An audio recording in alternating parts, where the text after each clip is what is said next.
Karena nanti ada orang-orang yang tidak sadar sesungguhnya doanya sudah dijawab, tapi dia tidak menyadari itu. Bahkan merasakan doanya kok nggak dijawab-jawab gitu. Padahal Allah sudah menjawabnya. Nah, seperti apa ukuran kita mengetahui bahwa doa kita telah terjawab, atau doa kita barangkali belum dijawab, atau tidak dijawab? Apa ukuran ketiga hal itu? Itu yang coba kita turunkan di pembahasan pagi ini. Mudah-mudahan dengan itu kita nanti akan lebih pandai bagaimana cara menyikapi doa dalam hidup, seperti apa doa dipanjatkan, kapan kita berdoa, dan kita tahu oh ini hasil dari doa yang telah kita panjatkan.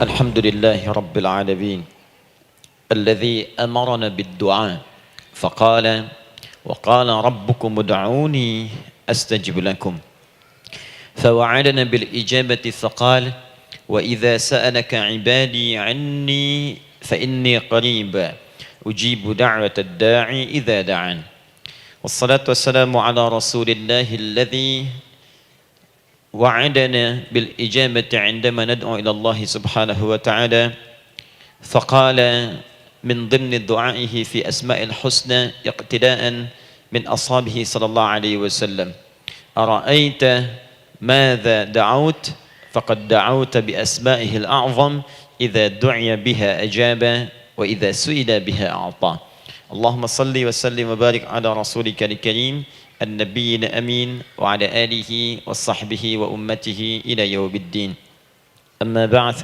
فيا عباد الله أوصي نفسي وإياكم بتقوى الله فقد فاز المتقون فلا تموتن إلا وأنتم مسلمون.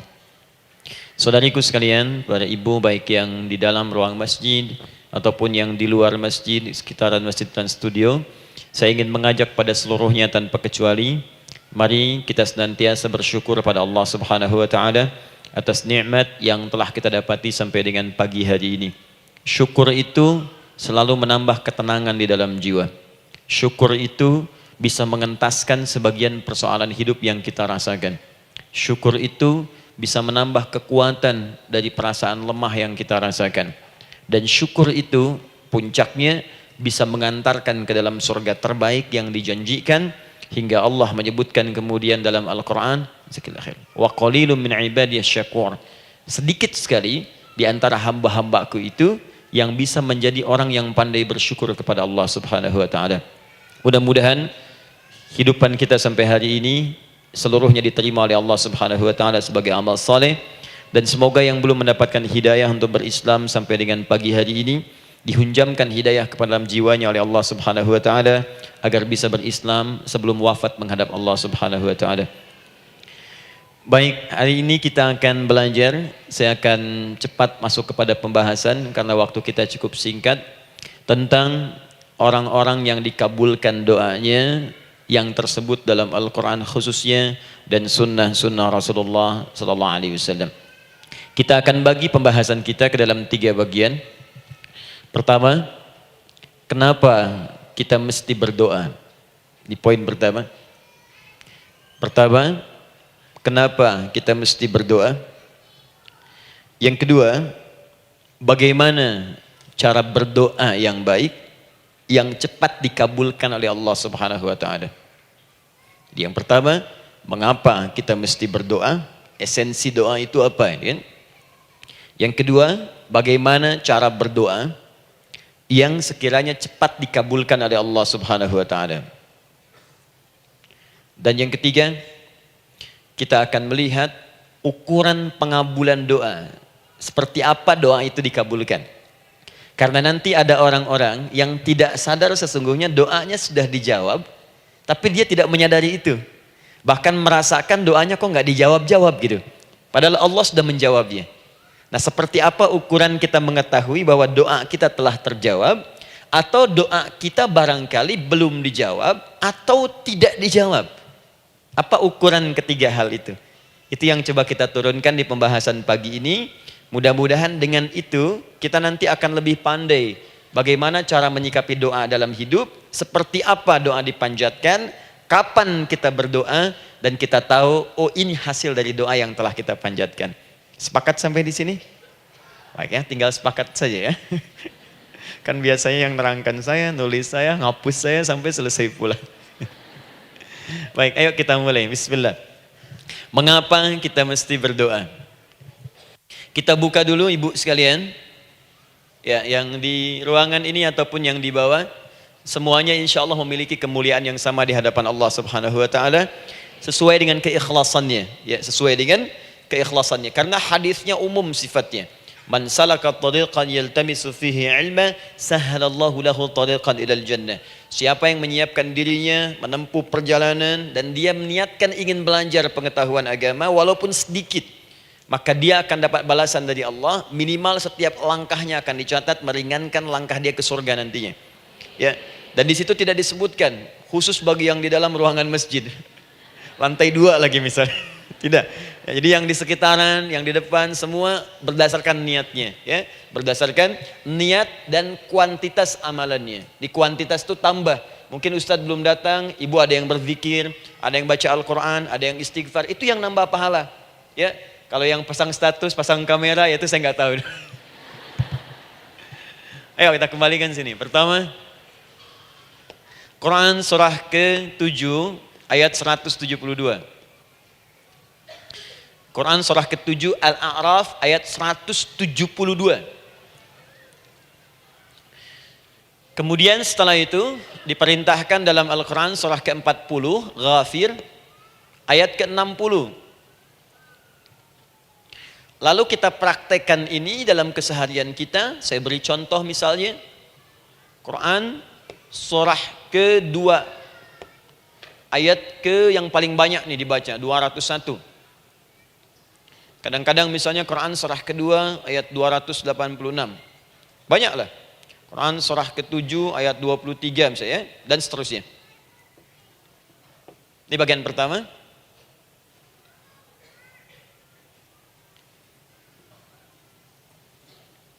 Bagian kedua, nanti kita akan belajar bagaimana cara berdoa yang baik yang dikabulkan.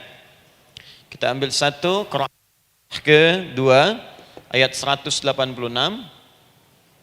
Kemudian yang kedua, kita ambil contoh Quran surah ke-17 ayat 110. Kemudian yang ketiga, kita ambil contoh yang paling dahsyat di Al-Quran surah ke-3 ayat 38 sampai 39. Ada yang belum berdoa sudah dikabulkan. Masya Allah. Ini ada di Quran misalnya surah ke-3 ayat 31. Nanti turunan amalannya misal di Quran surah 51 ayat 15 sampai dengan 18. Saya bulati yang 18-nya. Bagian ketiganya nanti kita uraikan di bagian akhirnya. Baik, kita bisa mulai insyaallah. Baik, kita bagian pertama, mari kita mulai. Saya ingin berkisah sejenak dengan menyampaikan Quran surah ke-7 Al-A'raf ayat 172. Allah berfirman, A'udzubillahi minasyaitonirrajim, wa idz akhadha rabbuka min bani adama min zuhurihim dzurriyyatahum wa ashhadahum ala anfusihim alastu bi rabbikum qalu bala syahidna. Ada ayatnya? Baik ya, di Quran surah ke-7 Al-A'raf ayat 172. Wa idz akhadha rabbuka min bani Adam. Kata Allah, dan ingatlah, pahamilah, pelajarilah, dalamilah. Teman-teman sekalian, ingat kalimat idz itu, idz dalam Al-Quran termasuk dalam bahasa Arab, itu bukan sekedar mengingat. Idz itu bisa mengandung arti memahami dengan dalam. Menganalisis. Ya, memaknai itu idz. Jadi bukan sekedar mengingat. Bukankah ibu kalau mengingat sesuatu berusaha mendalaminya? Ya, kalau nggak percaya saya tanya begini. Coba ibu ingat kemarin jam 5 sore ada di mana? Bukankah sekarang sedang mendalami sesuatu? Sedang mencari memori jam 5 sore kemarin ada di mana? Setelah itu dihimpun jadi sesuatu lalu disampaikan dengan terstruktur, dengan rapi. Oh, kemarin saya ada di sini, di sini, di sini, mengerjakan ini. Itu idz dalam bahasa Arab. Kalau di Al-Quran ada kalimat idz. Itu berarti bukan sekedar kita diminta mengingat, tapi juga merenung, mendalami, memahami dengan dalam. Paham insyaallah? Baik, sekarang perhatikan. Nanti kalau ibu baca Al-Quran, maksud saya, ibu bisa menerjemahkan sendiri dan memahami dengan baik. Ya, misal kalimat idz pertama dalam Al-Quran misal ditemukan di Quran surah kedua ayat 30. Wa idz qala rabbuka lil malaikati inni ja'ilun fil ardi khalifah. Idz akan ditemukan. Nah, sekarang ayat tentang korelasinya dengan doa, kita buka Quran surah ke-7 tadi ayat 172. Wa idz akhadha rabbuk, dan pahami ya kata Allah, renungkan ya, maknai dengan dalam ketika Allah menyampaikan, membuat komitmen dengan semua anak cucu Adam tanpa kecuali. Semuanya. Ingat kalau ditemukan kalimat Bani Adam. Bani Adam disebutkan 7 kali dalam Al-Quran. Ya. Berapa kali? 7 kali. Kalimat Bani Adam. Bani Adam. Ini menunjuk pada semua keturunan anak cucu Adam sampai selesai kehidupan. Ya, dari Nabi Adam alaihissalam, kemudian pasangannya Sayyidah Hawa alaihissalam, kemudian keduanya mulai berumah tangga, melahirkan keturunan, diabadikan di Al-Quran surah keempat, ya, surah Ibu, ayat yang pertama. Ya ayyuhan nasu taqu rabbakumul ladzi khalaqakum min nafsin wahidah wa khalaqa minha zawjaha. Di situ kemudian ada Adam, zaujaha Hawa, ya. Wa batha minhuma rijalan katsiran wa nisaa. Dari situ turun keturunan laki-laki perempuan, laki-laki perempuan. Nanti menyebar, Bu, ya, menyebar. Ada yang ke Chicago, ada yang di Chicago, ada yang di Singaparna, ada yang di Singapura. Semua nyebar. Ya, di Sunda, dari Jawa sampai ke Sumatera, sampai Indonesia, sampai Nusantara, sampai Asia, Eropa, sedunia. Nanti penyebarannya disebutkan di Quran surah ke-49 ayat ke-13. Ya ayyuhan nasu inna khalaqnakum min dzakarin wa untha. Hai manusia, semua saya ciptakan ada 2 jenis. Kalau bukan laki-laki itu pasti perempuan. Jadi tidak ada yang ketiga. Ingat ya? Kalau bukan laki-laki siapa?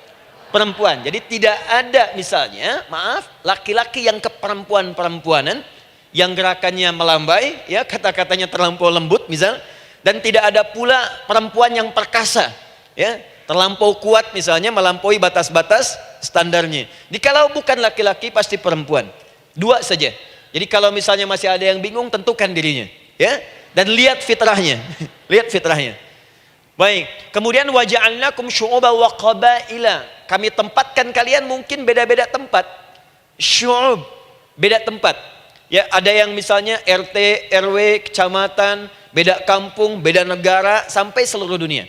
Wa qabail, satu tempat itu sukunya bisa beda. Coba Ibu lihat misalnya, ya, di daerah Sumatera saja ada berapa suku? Di Sunda paling banyak suku, gitu ya? Banyak sekali. Jadi bisa lain-lain, bisa beda-beda. Nah, lita'arafu, semua saling mengenal, silakan. Nah, ketika semua tadi ditempatkan di semua pelosok dunia, baik laki-laki, perempuan, dari anak keturunan Adam, itu semua anak keturunan Adamnya disebut dengan satu nama saja dalam Al-Quran, yaitu Bani Adam. Jadi kalau kita mau cari keturunan kita, sampai ke asal mula kita, dari kita sekarang, itu semua akan tersambung kepada Adam alaihissalam. Puncaknya akan ke sini. Ya. Dan tidak akan nyasar kemana-mana, Bu. Ya, ada sebagian manusia nasabnya tidak ingin ke Adam, inginnya bergeser, sehingga mengatakan manusia berasal dari monyet katanya. Ya. Ada yang berkata begitu. Ibu sampaikan saja kalau bapak dari monyet, silahkan saja, jangan ngajak-ngajak saya, gitu ya.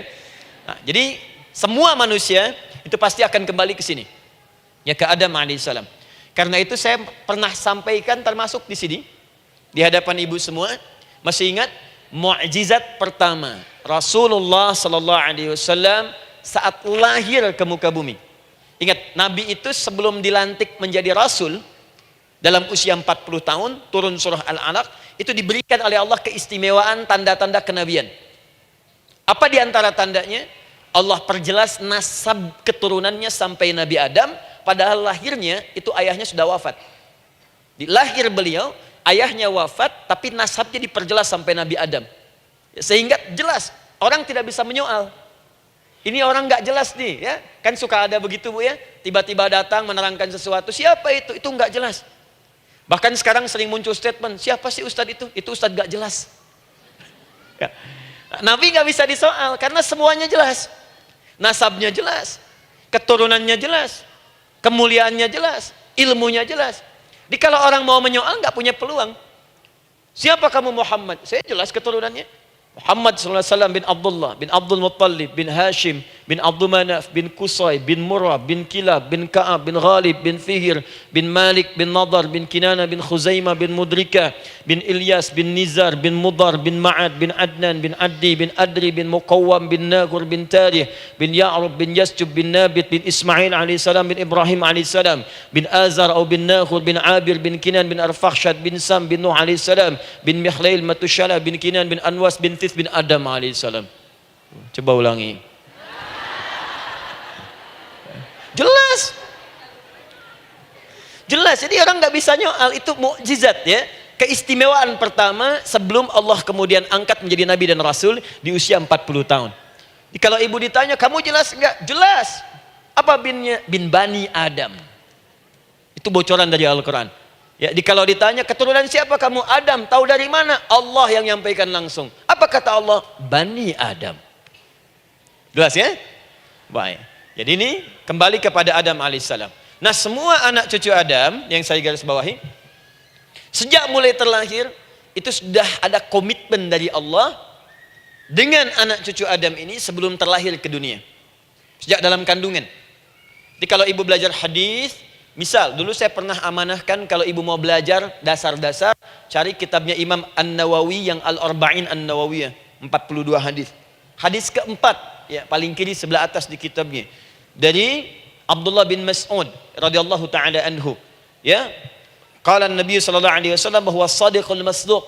Nabi SAW pernah menyampaikan sedangkan beliau orang benar dan dibenarkan. Kapan perjanjian ini dibuat? Dalam usia kandungan 4 bulan. Dalam kandungan.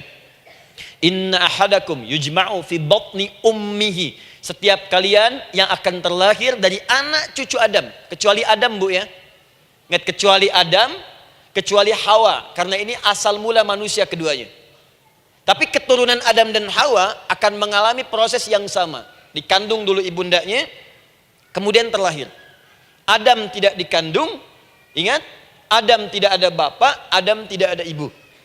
Langsung diciptakan wujudnya oleh Allah Subhanahu wa taala dari bahan dasar yang sama dengan manusia. Ya, karena itu saya pernah ditanya, pernah berdialog, ya. Ustaz, ini spesial Nabi Isa ini. Ya, spesial, Yesus Al-Masih Nabi Isa spesial. Karena itu diangkat sebagai Tuhan. Apa yang spesial? Kata beliau, karena ini bisa menghidupkan yang mati. Yang kedua, ini lahirnya beda dengan orang biasa. Bagaimana lahirnya? Tanpa bapak. Ibu saja tanpa bapak. Mana ada manusia yang lain seperti ini? Saya bilang Adam lebih spesial lagi. Lahir tanpa ibu, tanpa bapak. Kenapa nggak jadi Tuhan? Tapi kan Adam nggak bisa menghidupkan yang mati. Dengan izin Allah, maaf, Nabi Ibrahim lebih canggih lagi. Buka Quran surah kedua, ayat 260. Paling kiri sebelah atas. Wa idh qala Ibrahim Rabbi arini kaifa tuhyil mauta. Qala awalam tu'min. Qala bala walakin inna qalbi. Ketika Ibrahim bermohon kepada Rabbnya, ya Allah, tolong tunjukkan kepadaku bagaimana cara menghidupkan yang mati. Kata Allah, kamu masih nggak yakin? Kata Ibrahim, saya yakin-yakinnya. Cuma supaya hati saya tenang, buktikan kepada yang lain tentang kuasamu. Kata Allah, gampang. Lalu Allah berikan kemudian satu ketentuan sama persis dengan Nabi Isa. Cuman prosesnya lebih canggih. Kalau Nabi Isa, tepuk mayatnya, bangun, bicara. Nabi Ibrahim kata Allah, nih ambil burung, potong-potong dulu, dicincang dulu. Sudah dicincang kemudian, mayatnya disimpan, jasadnya di tempat bukit yang berbeda. Kalau sekarang potong burung, simpan di bukit satu, jasad yang kedua simpan di bukit B. Kepalanya simpan di bukit A, ekornya simpan di bukit B, badannya simpan di bukit C. Panggil dengan nama Allah. Thummat uhunna ya'tina kasa'ya. Panggil, bismillah, dengan nama Allah, hidup, hidup. Sama persis dengan Nabi Isa. Dengan nama Allah biiznillah, hidup, hidup. Nabi Ibrahim biiznillah, dengan nama Allah hidup, hidup. Menyatu semuanya jadi satu. Psst. Kalau Nabi Isa kemudian ada yang menduga sebagai Tuhan, kenapa Nabi Ibrahim tidak angkat jadi Tuhan? Paham ya? Nah, ini menunjukkan bahwa ada pola pemikiran yang harus dikembalikan supaya benar cara memahaminya. Jelas sampai sini? Maaf saya sedikit agak lompat ya. Saya kembalikan kemudian, perhatikan sini. Inna ahadakum yujma'u fi batni ummihi. Karena itu semua anak cucu Adam, beda dengan Adam, akan proses lahirnya dikandung dulu di perut ibundanya. Fokus baik-baik. Arba'ina yauman nutfah, 40 hari pertama baru kemudian proses antara spermatozoa dengan ovum berproses. Thumma yakunu mithla dzalika, kemudian alaqah. 40 hari yang kedua jadi alaqah, zigot yang menempel di dinding rahim. Thumma yakunu mithla dzalika mudghah. 40 hari ketiga berbentuk mudghah, sudah mulai berbentuk daging sekeratan, ada bentuknya. Dan usianya sudah 4 bulan, 40 hari ketiga, 120 hari. 120 hari. Thumma yursalu ilaihil malak, kemudian diutuslah malaikat, fayanfukhu fihi ruh, maka ditiupkan roh ke dalamnya. Jadi ingat, kalau di antara sini, di antara kita ada ibu misalnya yang tengah hamil, tengah mengandung, ingat baik-baik, atau keluarganya, kerabatnya, usia 4 bulan itu roh sudah ditiupkan. Di kandungan sudah ada rohnya. Hati-hati ya. Berapa bulan? 4 bulan. Karena itu nanti ada ayat dalam Al-Quran, Quran surah ke-7 ayat 189. Di posisi ini harus banyak berdoa dan beramal soleh. Ingat ya, berdoa, beramal soleh, minimal minta kepada Allah. Da'awallaha rabbahuma la in ataitana salihah lanakunanna minasyakirin. Minta banyak kepada Allah, ya Allah jadikan anak saya anak yang soleh, jadikan anak saya anak yang soleh. Dari usia itu 4 bulan sampai ke atas menjelang lahiran. Nanti diiringi oleh amal soleh kedua orang tuanya. Ini sudah penelitian dokter muslim, khususnya di Asia Tenggara. Saya diskusi dengan seorang dokter muslim, ternyata ada korelasi amal soleh yang dikerjakan kedua orang tua, ayah dan bunda, atau calon ayah dan bunda, kepada anak yang sedang dikandung, yang belum dilahirkan. Jadi kalau orang tuanya rajin baca Al-Quran, itu berpengaruh ke anak, Bu. Dan penelitian terkini, itu mempercepat anak itu menjadi seorang penghafal Quran ketika lahir. Ya, pernah satu kali dibacakan Al-Quran, posisi janin itu berubah. Seperti sujud gitu. Itu penelitian sudah di MRI waktu itu dilihat ya, kelihatan. Jadi ada korelasi antara kesolehan orang tua dengan kesolehan anak yang sedang dikandung. Hati-hati ya. Tapi yang penting diketahui adalah dalam usia kandungan 4 bulan itu disebutkanlah isyarat di Quran surah ke-7 ayat 172 terjadi perjanjian komitmen dengan Allah Subhanahu wa taala. Apa perjanjiannya? Wa idz akhadha rabbuka min bani adama min zuhurihim dzurriyyatahum wa asyhadahum ala anfusihim. Lihat perjanjiannya, saya fokus di kalimat ini, alastu bi rabbikum. Apakah engkau akan berkomitmen saat ini? Bersaksi? Karena kalimatnya bersaksi. Wa asyhadahum, dan mereka bersyahadat, bersaksi, komitmen. Di komitmennya menggunakan kata syahadat di sini. Karena itu nanti setiap bayi yang sudah terlahir dari rahim ibu manapun itu berada dalam keadaan suci karena sudah bersyahadat dalam perut ibundanya. Masih ingat hadis ini? Kullu mauludin yuladu 'alal fitrah. Setiap yang terlahir dari rahim perempuan manapun itu membawa fitrah. Apa di antara fitrah yang dimaksudkan itu? Fitrah keislaman, fitrah mengakui Allah sebagai Tuhan. Itu nanti ada di Quran surah ke-30 ayat ke-30, paling kanan sebelah atas. Quran surah 30 ayat 30.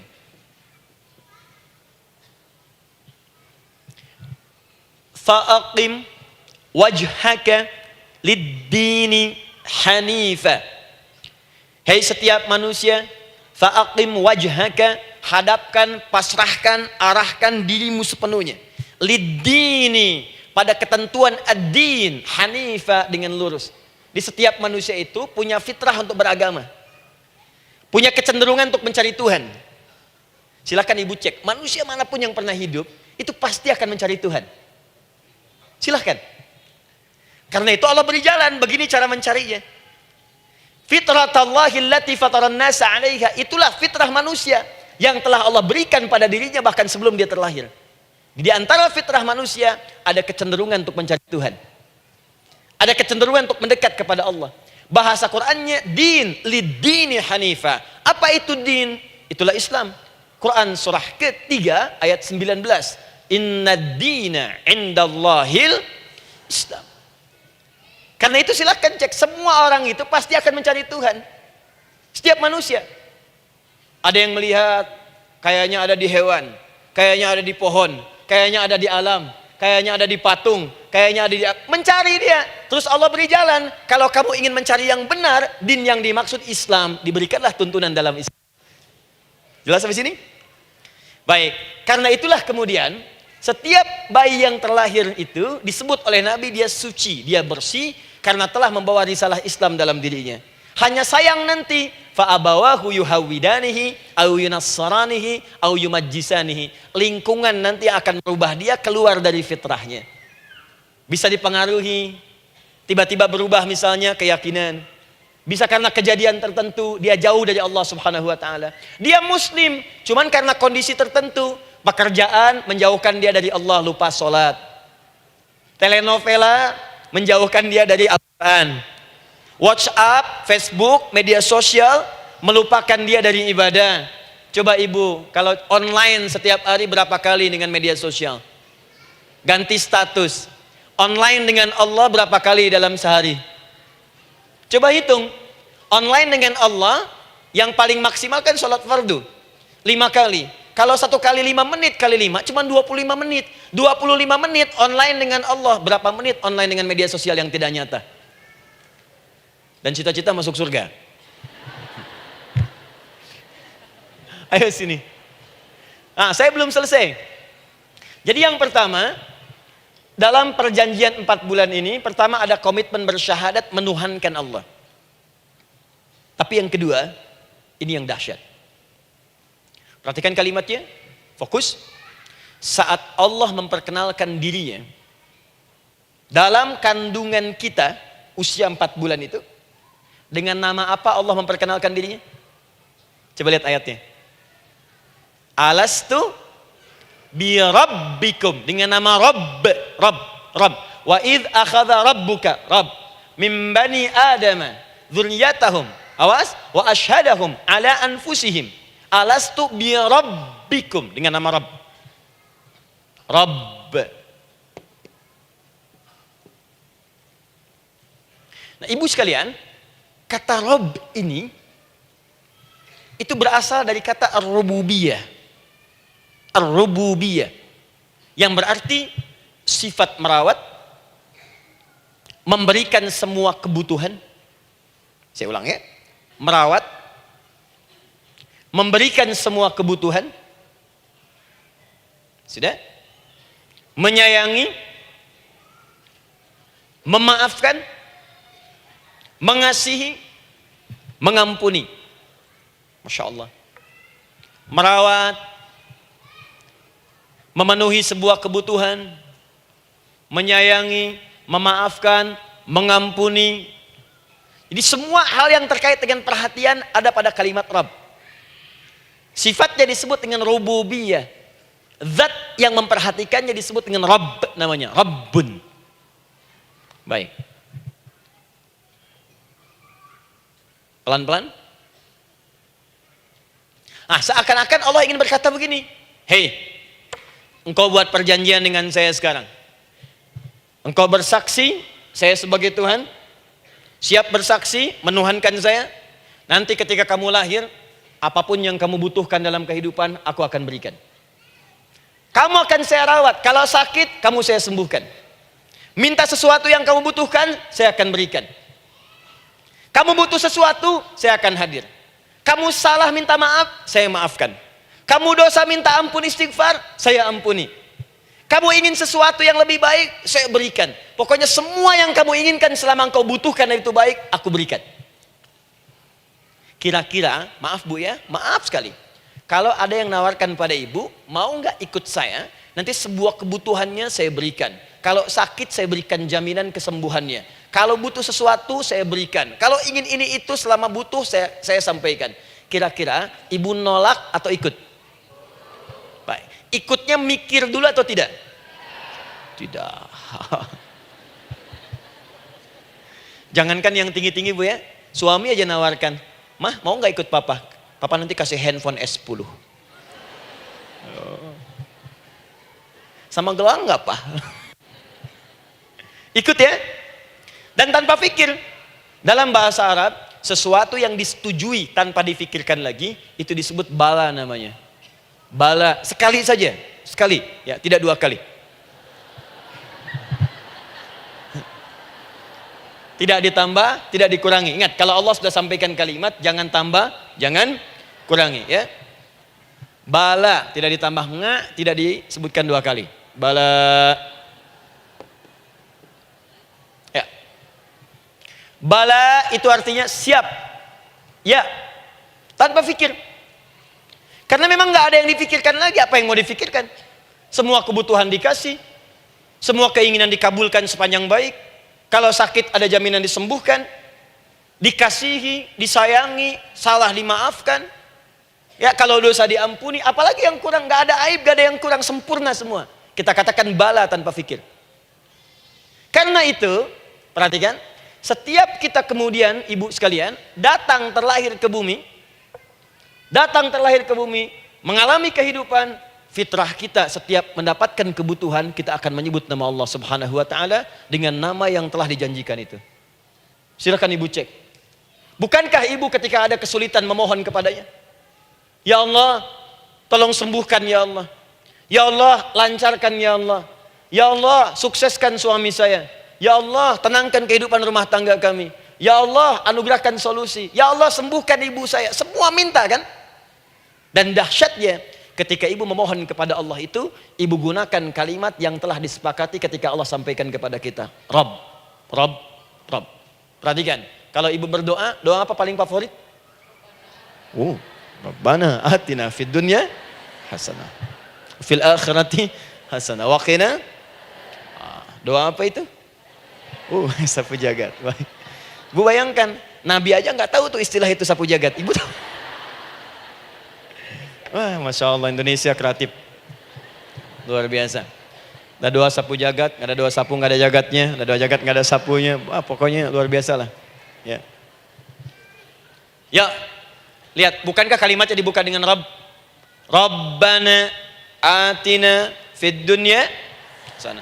Rabbana zalamna anfusana wa illam taghfir lana wa tarhamna lanakunanna minal la yukallifullahu nafsan illa laha ma kasabat wa 'alaiha mak.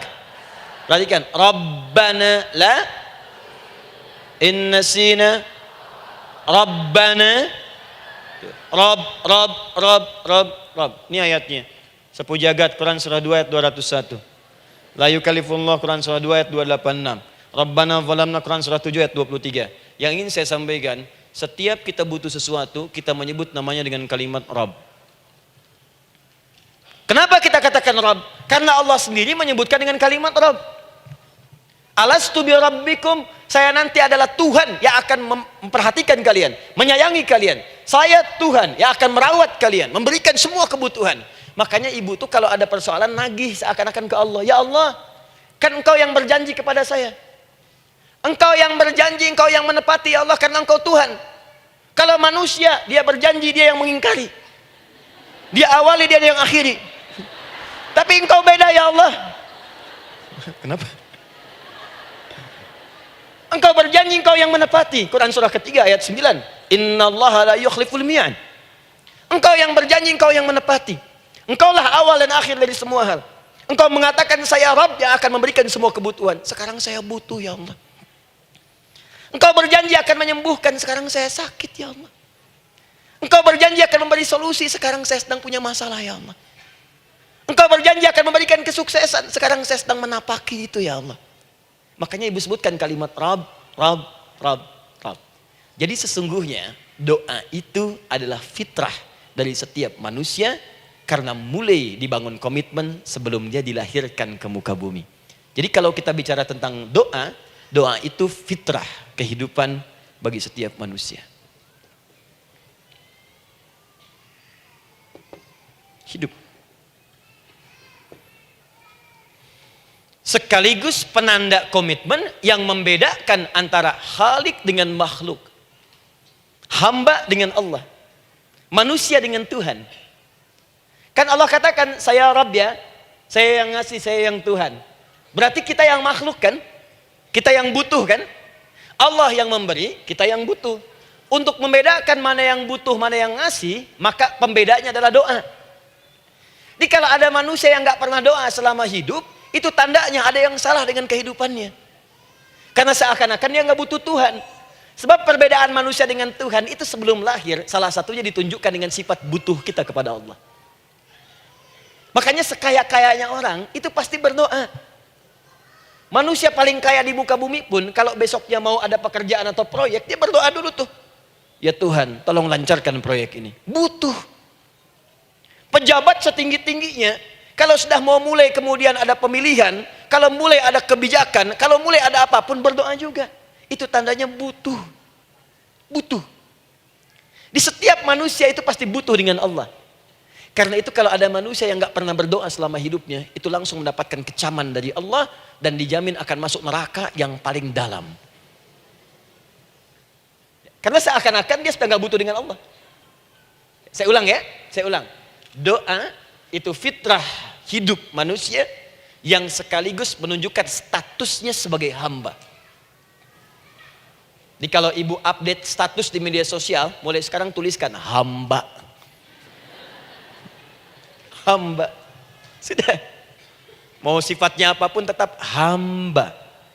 Ya, mau pejabat, mau orang kaya, mau cukup, mau macam-macam, mau ustadz, mau syekh, mau habib, tetap ujungnya hamba. Dan butuh penghambaan itu diwujudkan dalam bentuk doa. Muncullah Quran surah ke-40 ayat ke-60. Wa qala rabbukum, Rabb, selalu Rabb. Wa qala rabbukum ud'uni astajib lakum.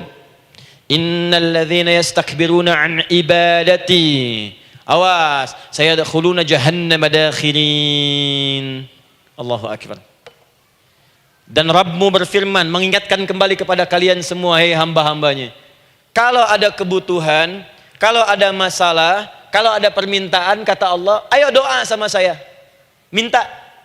Kan kita sudah bikin perjanjian. Makanya Allah katakan, kalau punya masalah, Bu, berdoa. Bukan mengeluh. Kalau punya persoalan, Bu, berdoa. Bukan bikin status. Rasanya aku tidak sanggup. Ditulis di Facebook. Apain? Terus kalimat Allahnya pun jelas.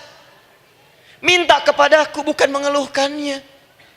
Kamu tidak seperti yang aku kira. Nungguin komen. Sambil masak, celing ada satu. Ece kunaon. Makin meluas masalah. Untuk abi mas sabar. Sudah. Paham ya? Jadi ini kaidah hidup yang pertama. Sebetulnya sederhana, cuman jarang digunakan gitu. Sederhana, cuman jarang dipakai.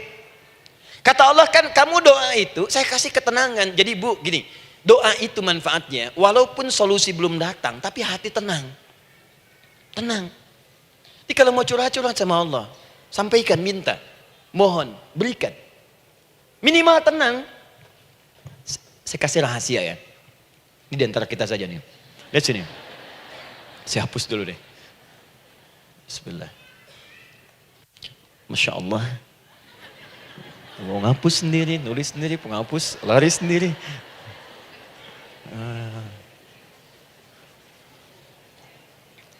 Bismillah. Oh ini ada dua ya. Sini. Baik. Buka Quran surat 7 ayat 205. Quran surat 7 ayat 205. Doa itu disebut zikir di ayat itu. Jadi kalau ibu sedang berdoa, itu sedang berzikir. Wadhkur rabbaka fi nafsika tadarruan wa khifatan wa dunal jahri minal qaul. Ada ayatnya? Oke. Pakai Rabb lagi kan? Wadhkur rabbaka. Kalau engkau punya masalah, kata Allah, sekecil apapun. Di rumah tangga kah, Di kantor kah, kehidupan sosial kah? Kata Allah, ayat sebut, minta kepada Allah. Berdoa. Doa disebut dengan zikir. Zikir itu semua kegiatan yang membuat kita ingat Allah. Zikir. Baca Quran, zikir. Dalilnya Quran surah ke-15 ayat 9. Inna nahnu nazzalna dzikra. Kami turunkan Al-Quran sebagai zikir. Menghafal Quran, zikir. Quran surah 54 ayat 17, ayat 22, ayat 32, ayat 40. Walaqad yassarnal Qur'ana lidzikri. Kami akan mudahkan Al-Quran untuk diingat, dihafalkan. Zikir, sebagai zikir kepada Allah. Ibu selepas sholat, baca subhanallah, alhamdulillah, Allahu Akbar, zikir. Quran surah keempat, ayat 103. فَإِذَا قَضَيْتُمُ الصَّلَاةَ فَاذْكُرُوا اللَّهَ. Maka jika anda telah tuntas mengerjakan sholat, segera berzikir kepada Allah. Sholat sendiri, zikir. Quran surah ke-20, ayat ke-14. Innani anallahu la ilaha illa ana fa'budni wa aqimis salata li dzikri. Saya Allah, kata Allah. Tidak ada Tuhan selain saya. Sembah saya. Bagaimana menyembah Allah? Tunaikan salat sebagai zikir kepada Allah. Zikir. Di zikir semua amalan yang mendekatkan kita dengan Allah. Doa itu satu dari bagian zikir. Tapi tahukah ibu fungsi zikir yang paling utama itu apa? Quran surah 13 ayat ke-28. Ala bidzikrillahi tatmainnul qulub. Yakinkan pada dirimu, kalau zikirmu benar kepada Allah, maka dia akan berdampak kepada hati menjadi lebih tenang. Zikir itu manfaat pertamanya membuat hati tenang, Bu. Tadi saya contohkan. Baca Al-Quran zikir kan? Jadi kalau ibu sedang tidak tenang, sedang gelisah, ada masalah, daripada mengeluh sana sini, wudu, Bu, wudu. Ambil mushaf. Baca. Saat baca itu mungkin solusi belum datang, tapi hati itu lebih tenang. Kaitan dengan bahasan kita, doa, minta. Doa. Jadi kalau orang punya masalah itu kalau berdoa, walaupun solusinya belum datang, walaupun kemudian jawabannya belum tiba, minimal hati ibu itu tenang. Ini dia. Kan surah 13 ayat 28. Rumus ini pakai. Gunakan dalam hidup. Karena yang tahu kehidupan kita itu Allah yang menciptakan kita. Yang tahu pesawat, yang bikin pesawat. Yang tahu handphone, yang bikin handphone. Yang tahu mikrofon, yang bikin mic-nya. Yang tahu kita, yang menciptakan kita. Ikutilah petunjuk Allah yang menciptakan kita, maka akan langsung terasa manfaatnya. Ibu tidak percaya, silahkan lakukan. Rasakan bedanya, bedakan rasanya, dan pasti akan terasa bedanya. Akan lain. Tuh. Doa. Tapi ingat yang paling penting kata Allah, doa itu bukan sekedar penting permohonannya, tapi menunjukkan status kita sebagai hamba di hadapan Allah Subhanahu wa taala. Jadi kalau ada orang selama hidup tidak pernah berdoa, artinya dia mengingkari status dia sebagai hamba di hadapan Allah Subhanahu wa taala. Mau menyejajarkan diri dengan Tuhan. Kan yang tidak pernah meminta itu Tuhan. Allah yang memberikan. Kalau manusia beda pasti minta. Artinya kalau ada manusia nggak pernah minta, seakan-akan bahasa halusnya, kamu ini ngaku jadi Tuhan. Saya tempatkan kau di neraka jahanam yang paling bawah. Jahanam itu, Bu, belum masuk saja sudah terasa. Terasa. Buka ibu Quran surah misalnya ke-40 Ghafir tuh. Ya, ayat 45 sampai dengan 47-nya. Sebelumnya lagi lihat Quran surah ke-8 ayat ke-50. Itu penghuni neraka, Bu, yang bukan jahanam saja. Penghuni neraka itu kalau mau meninggal itu dipukulin dulu malaikat. Depan belakangnya. Ayo, kamu keluar. Lama amat keluarnya rohnya katanya. Takut karena nggak punya bekal. Kan maaf ya, kaidah mengatakan orang nggak punya bekal itu takut pulang, apalagi orang merasa salah. Anak ibu berbuat kesalahan, mau pulang takut kan? Takut. Jadi kalau ada anak takut pulang, salah dia. Salah. Kemana anak nggak pulang-pulang? Pasti ada yang salah karena nggak berani pulang. Jangankan salah, nggak punya bekal saja, malu pulang. Lihat ibu waktu Ramadan usai, mau mudik, Idul Fitri. Kan pada mudik kan? Kenapa mau mudik dan senang mudik? Karena punya bekal, Bu. Dikumpul-kumpulkan tuh selama 11 bulan. Untuk 1 bulan saja. Itu pun paling berapa hari. Kumpulin. Terus telepon keluarga, insya Allah aku pulang hari ini. Wah, senang semuanya. Padahal mudiknya cuma pakai motor, Bu. Motornya bebek, bekalnya singa. Serius saya, motor bebek bekal singa, ada kardus belakangnya. Tulisin, terus tambah pelepah pisang buat begini. Belakangnya ditulisin, aku pulang sayang. Jalan, mudik. Terus yang di rumah kan senang nerimanya. Kenapa? Karena ada yang pulang dan bawa bekal. Saya pernah tanya pada seseorang, kenapa anda nggak mudik? Nggak ada bekal Ustadz, nggak ada bekal, malu pulang. Kebayang nggak saat pulang menghadap Allah nggak punya bekal? Malu pulang, apalagi punya banyak salah. Jadi nggak mau keluar rohnya. Malaikatnya geram, dipukulin sama malaikat. Pukul depannya, pukul depan. Kamu ini cepat keluar, cepat keluar, cepat keluar. Keluar, keluar, keluar, keluar, keluar. Malu pulang. Tapi kalau punya bekal enak. Dan yang nyambut langsung malaikat. Bahkan nanti ada satu amalan saat dikerjakan. Itu orang ini sudah masuk surga. Tapi semua malaikat di semua pintu surga yang 8 itu datang mengunjungi dia mengucapkan selamat. Itu ada di Quran surah 13 ayat 24. Salamun alaikum bima sabartum fa ni'ma uqbaddar. Selamat ya saat di dunia sabar mencari bekal dan ini bekal terbaik yang kamu dapatkan, silakan nikmati surga yang kamu rindukan itu. Ini nikmat-nikmatnya tempat yang pernah nanti kamu kunjungi. Dan tinggal abadi di situ. Yang nyambut malaikat. Bayangkan semua malaikat, Bu. Semua malaikat dari pintu surga datang nyambut dia. Wah, Masya Allah, ada malaikat Jibril, Israfil, malaikat maut. Maaf ya, dicabut kemarin. Biasa, selamat, selamat, selamat, selamat, selamat. Dunia aja kalau ada yang nyambut senang kan? Rumah dicet, datang, sambut depan rumah, semua hidangan ada, Masya Allah. Bahkan yang tidak ada jadi ada. Luarnya kongwan, dalamnya rangginang gitu kan. Wah, muncul semua. Paham ya? Jadi ini bagian pertama. Jadi kita katakan kenapa manusia mesti berdoa. Jawabannya karena manusia itu hamba. Dan doa itu adalah fitrah bagian dari kehidupan. Kenapa manusia mesti berdoa? Karena ada komitmen dari Allah. Setiap dia mendapatkan sebuah persoalan, maka Allah akan jawab dan berikan jawaban dari semua persoalannya. Jalan mendapatkan jawaban itu adalah doa. Kenapa manusia mesti berdoa? Karena dia butuh dengan Allah. Dan puncaknya, kenapa dia mesti berdoa? Karena Allah ingin membahagiakan kehidupan dunianya sebelum sampai keabadiannya di akhirat. Jadi ketika kita berdoa, sebetulnya kebaikan untuk kita karena Allah ingin kita bahagia. Ingin mudah hidupnya. Jadi kalau ada orang nggak berdoa, sesungguhnya dia sedang menyulitkan diri sendiri dalam kehidupan dunianya sampai ke akhiratnya. Jelas sampai di sini? Masya Allah. Alhamdulillah. Baik, kalau sudah paham, saya hapus ini, kita masuk bagian yang kedua. Hapus lagi. Sab Muslimah edisi ke-15. 15 kali datang sendiri, ngulangin sendiri, nulis sendiri, ngapus sendiri. Masya Allah. Tinggal lihat, catat, masuk surga. Masya Allah. Alhamdulillah. Baik. Baik. Sudah? Alhamdulillah. Saya ingin setiap pembahasan kita dipahami ya. Saya tidak menyukai kalau datang melihat tapi nggak paham gitu. Ya, dengar tapi nggak paham. Saya tidak ingin satupun keluar dari sini kecuali paham. Ya. Ibu paham? Paham Ustaz. Pada pamit ya, silahkan. Apa yang ibu pahami? Doa. Ya. Dah. Nah, sekarang masuk bagian kedua. Bismillah.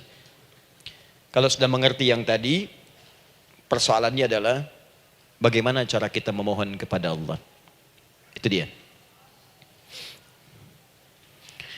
Bagaimana cara kita meminta? Kata Allah, kamu kalau punya masalah, minta. Ya Allah, caranya bagaimana? Karena sesuatu yang dikerjakan tanpa ilmu, dan tidak tahu caranya, itu bisa keliru. Hidup itu menyembah Allah, tidak cukup dengan iman Bu. Mesti pakai ilmu. Iman saja sekalipun kuat tanpa ilmu, itu bisa salah. Kuat ingin mendekat kepada Allah. Ya Allah, aku ingin ibadah, kuat. Saya punya kawan dulu di pesantren. Tahun kedua, dia sudah berubah. Ya, tadinya orang tuanya melihat anaknya Masya Allah, tiba-tiba ada perubahan, senang ibadah Bu. Malam-malam dia bangun, ini kisah nyata, saya alami sendiri. Masya Allah, saya senang sekali. Kita saling doakan, dia bangun malam tahajud. Bangun jam 2, Anda bayangkan. Yang sebelumnya menjelang subuh atau apa. Ini malam Jumat lagi, malam libur. Malam libur biasanya santri itu kebanyakan ada yang keluar, ada yang main, ada yang macam-macam. Ini dia malam tahajud. Jam 2 bangun. Saya bahagia sekali. Udah bangun, sholat, selesai. Cuman pas waktu mau subuh, kok saya lihat tidur. Saya bangunkan kan. Fulan, bangun. Oh iya, kata. Iya, oh mungkin nanti mau nyusul. Saya pikir istirahat dulu. Saya ke masjid lah. Udah ke masjid, dah selesai. Kita diskusi di masjid, selesai. Semua pulang saya jam 7. Saya lihat masih tidur juga. Barangkali dia sudah tadi sholat mungkin di kamar, nggak sempat ke masjid karena capek. Tapi saya lihat kok posisinya nggak berubah. Di situ juga. Akhirnya setengah jam saya tunggu, saya bangunkan. Bangun. Bangun. Kenapa Adi katanya? Saya kira antum belum sholat subuh ya? Adi gimana sih? Kan udah saya jama dengan tahajud tadi. Udah saya jama dengan tahajud. Jadi memang kekuatan imannya lagi tinggi, cuman ilmunya kosong. Ini yang bahaya. Besok-besok kalau orang kayak gini sholat subuh bisa 4 rakaat. Ya. Karena itu berdoa penting, cuma kita mesti tahu caranya. Yuk kita mulai bagian pertama. Quran surah kedua ayat 186. Paling kiri sebelah bawah. Sudah? Wa idza sa'alaka ibadi anni fa inni qarib. Fokus. Kata Allah, kalau hamba-hambaku Muhammad SAW bertanya kepadamu, minta petunjuk untuk mencari-cari aku. Tuh Bu, coba lihat. Ayat doa dibuka lagi dengan kalimat hamba. Untuk menegaskan status kita. Jadi kalau ditanya, kita siapa di hadapan Allah? Makanya nggak usah sombong. Jangan sombong, karena kita cuma hamba. Karena itu ketika Korun sombong, Korun tuh manusia terkaya yang pernah hidup di bumi. Hartanya Bu, ini saya kasih bocoran sedikit, kunci berangkasnya saja, kemana-mana itu suka dibawa, dipikul paling sedikitnya 8 bodyguard, cuman bawa kunci berangkas saja begini. Di Korun pengen ngasih tahu, kalau ada yang pengen nyuri di tempat saya silahkan aja, ini aja bodyguard saya ngangkat kuncinya susah. Korun. Jadi kalau Anda tidak sekaya Korun, jangan ikutan sombong, telat. Telat, gak ada kerjaan, sudah ada yang lebih kaya. Ya. Dan apa yang terjadi? Fakhosabna, kata Allah, kami telan. Likuifasi. Telan oleh bumi semua. Dengan kekayaannya semua habis. Jadi ketika ada seseorang yang lupa dengan statusnya sebagai hamba, maka Allah akan memberikan pelajaran kepadanya untuk taubat. Kalau nggak mau taubat juga, telan habis. Untuk menunjukkan kamu tuh bukan Tuhan, saya Tuhannya. Maka jangan ikutan sombong. Kalau ada yang perlu punya Ferrari, Lamborghini, Lamborghini, ya, wow, bikin rame di jalan, cuman nggak update status, kasih tahu, maaf mas, telat. Itu gambaran hidup. Dan ingat, setiap dibuka dengan kalimat permohonan, itu kalimatnya hamba. Hambaku, hambaku, hambaku. Termasuk mau minta tobat, hamba. Quran surah 39 ayat 53. Qul ya ibadiyalladzina asrafu ala anfusihim la taqnatu min rahmatillah. Katakan Muhammad pada hambaku yang merasa banyak dosa, pengen berdoa minta tobat. Kata Allah, hamba. Saya terima tobatnya, hamba. Ini ya. Ini pun adab yang pertama dari Al-Quran. Adab yang pertama, kalau kita ingin berdoa dan doa itu cepat ingin dikabulkan, maka berdoalah dengan cara menghamba di hadapan Allah Subhanahu wa ta'ala. Jangan merasa tinggi.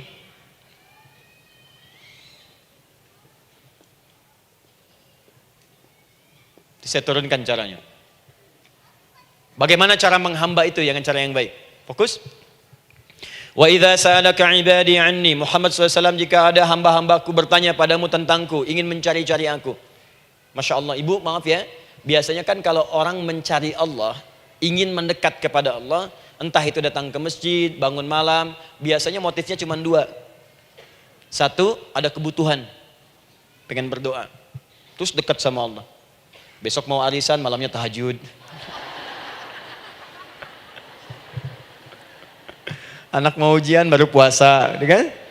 Suami ada proyek, baru baca Quran, kan? Terus itu biasa itu. Biasa. Jadi fitrah, Bu.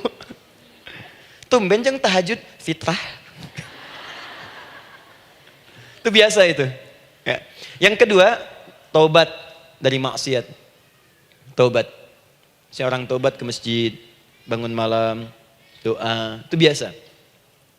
Jadi kalau ada seperti itu tandanya kita hamba normal manusia. Fa inni qarib, kata Allah, katakan Muhammad SAW, katakan kepadanya, janganlah mencari, aku dekat.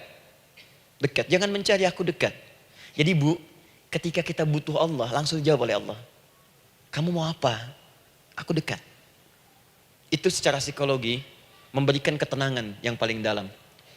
Saya belum datang di sini sampai jam 8. Ibu tanya panitia, ustadznya mana sih? Ukti, ustadznya mana? Jawaban pertama misalnya, ini belum jelas nih ustadznya. Gak ada kabar. Yang kedua mengatakan, tenang saja, ustadz sudah dekat. Maka yang kedua itu lebih menenangkan kepada kita. Ketika ibu mencari, ya Allah, saya sedang ada masalah, langsung dijawab oleh Allah. Tenang, aku dekat denganmu. Mau minta apa? Itu Bu, jadi kalau ibu sedang punya persoalan, psikologi Al-Quran mengatakan, langsung rasakan Allah itu bersama kita, dekat, menunggu kita mau minta apa. Ibu punya masalah dengan suami, ingin mengadu. Lu kata Allah, saya dekat, kamu kenapa? Ada masalah apa? Ayo minta, ayo cerita. Mohon. Ibu punya masalah dengan anak. Ibu punya masalah dengan tetangga, di pekerjaan, kehidupan sosial. Kata Allah, saya dekat. Nah, perasaan itu hadirkan dalam jiwa kita.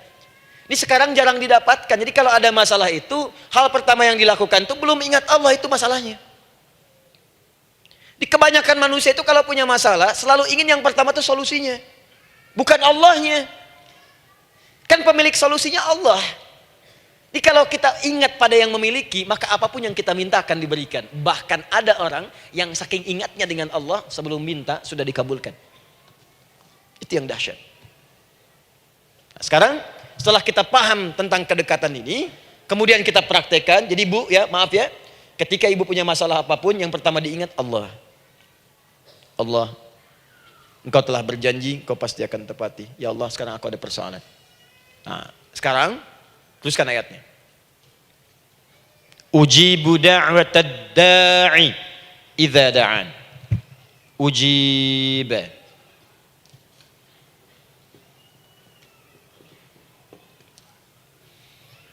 Ujibu da'watad da'i idza da'an. Aku pasti akan menjawab, mengabulkan setiap doa hambaku jika dia bermohon kepadaku. Saya ingin ajarkan sedikit di gramatikal bahasa Arab. Ujib itu disebut dengan fi'il mudhari namanya. Saya kasih rumus cepat Bu ya. Insya Allah kalau ibu fokus dengan rumus ini, ibu nanti bisa memahami Al-Quran dengan baik. Saya kasih satu kalimat, hafalkan baik-baik. Ini gampang kok. Anita. Ya, Anita. Sudah? Anita. Baik. Hamzah, nun, ya, ta. Satukan Anita. Kalau di dalam kalimat ibu baca Al-Quran, di depannya ada huruf hamzah ini, atau nun, atau ya, atau ta, maka itu rumus mudhari namanya. Gak usah dihafalkan mudharinya, ya, gak usah dihafalkan sampai bikin misalnya satu ungkapan Anita istrinya Pak Mudhari, gak usah, gak ada kerjaan, ya, gak usah dihafal. Saya hanya ingin tunjukkan pemahaman. Kalau ada bentuk seperti ini punya 3 makna. Kalau dalam bahasa Inggris itu disebut present, ya, continuous, dan future. Present, continuous, and future. Sekarang, terus, sampai kapanpun.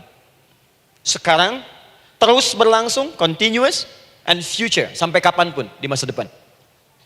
Ini bentuknya disingkat dengan rumus ini, Anita. Di dalam konteks pengabulan doa, kata Allah, ketika saya akan kabulkan. Kalau kamu punya masalah, kamu berdoa, saya akan kabulkan. Nah, kalimat Allah saya akan kabulkan ini bentuknya menggunakan mudhari. Ada hamzah di depannya, ujib. Artinya apa?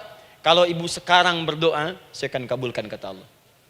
Terus kamu berdoa, saya akan jawab. Nanti pun punya masalah di masa depan, kamu berdoa, saya jawab juga. Jadi artinya tidak ada doa yang sia-sia. Semua doa, ingat, sepanjang kita butuhkan, pasti Allah berikan. Doa itu, sepanjang kita butuhkan, pasti akan dijawab.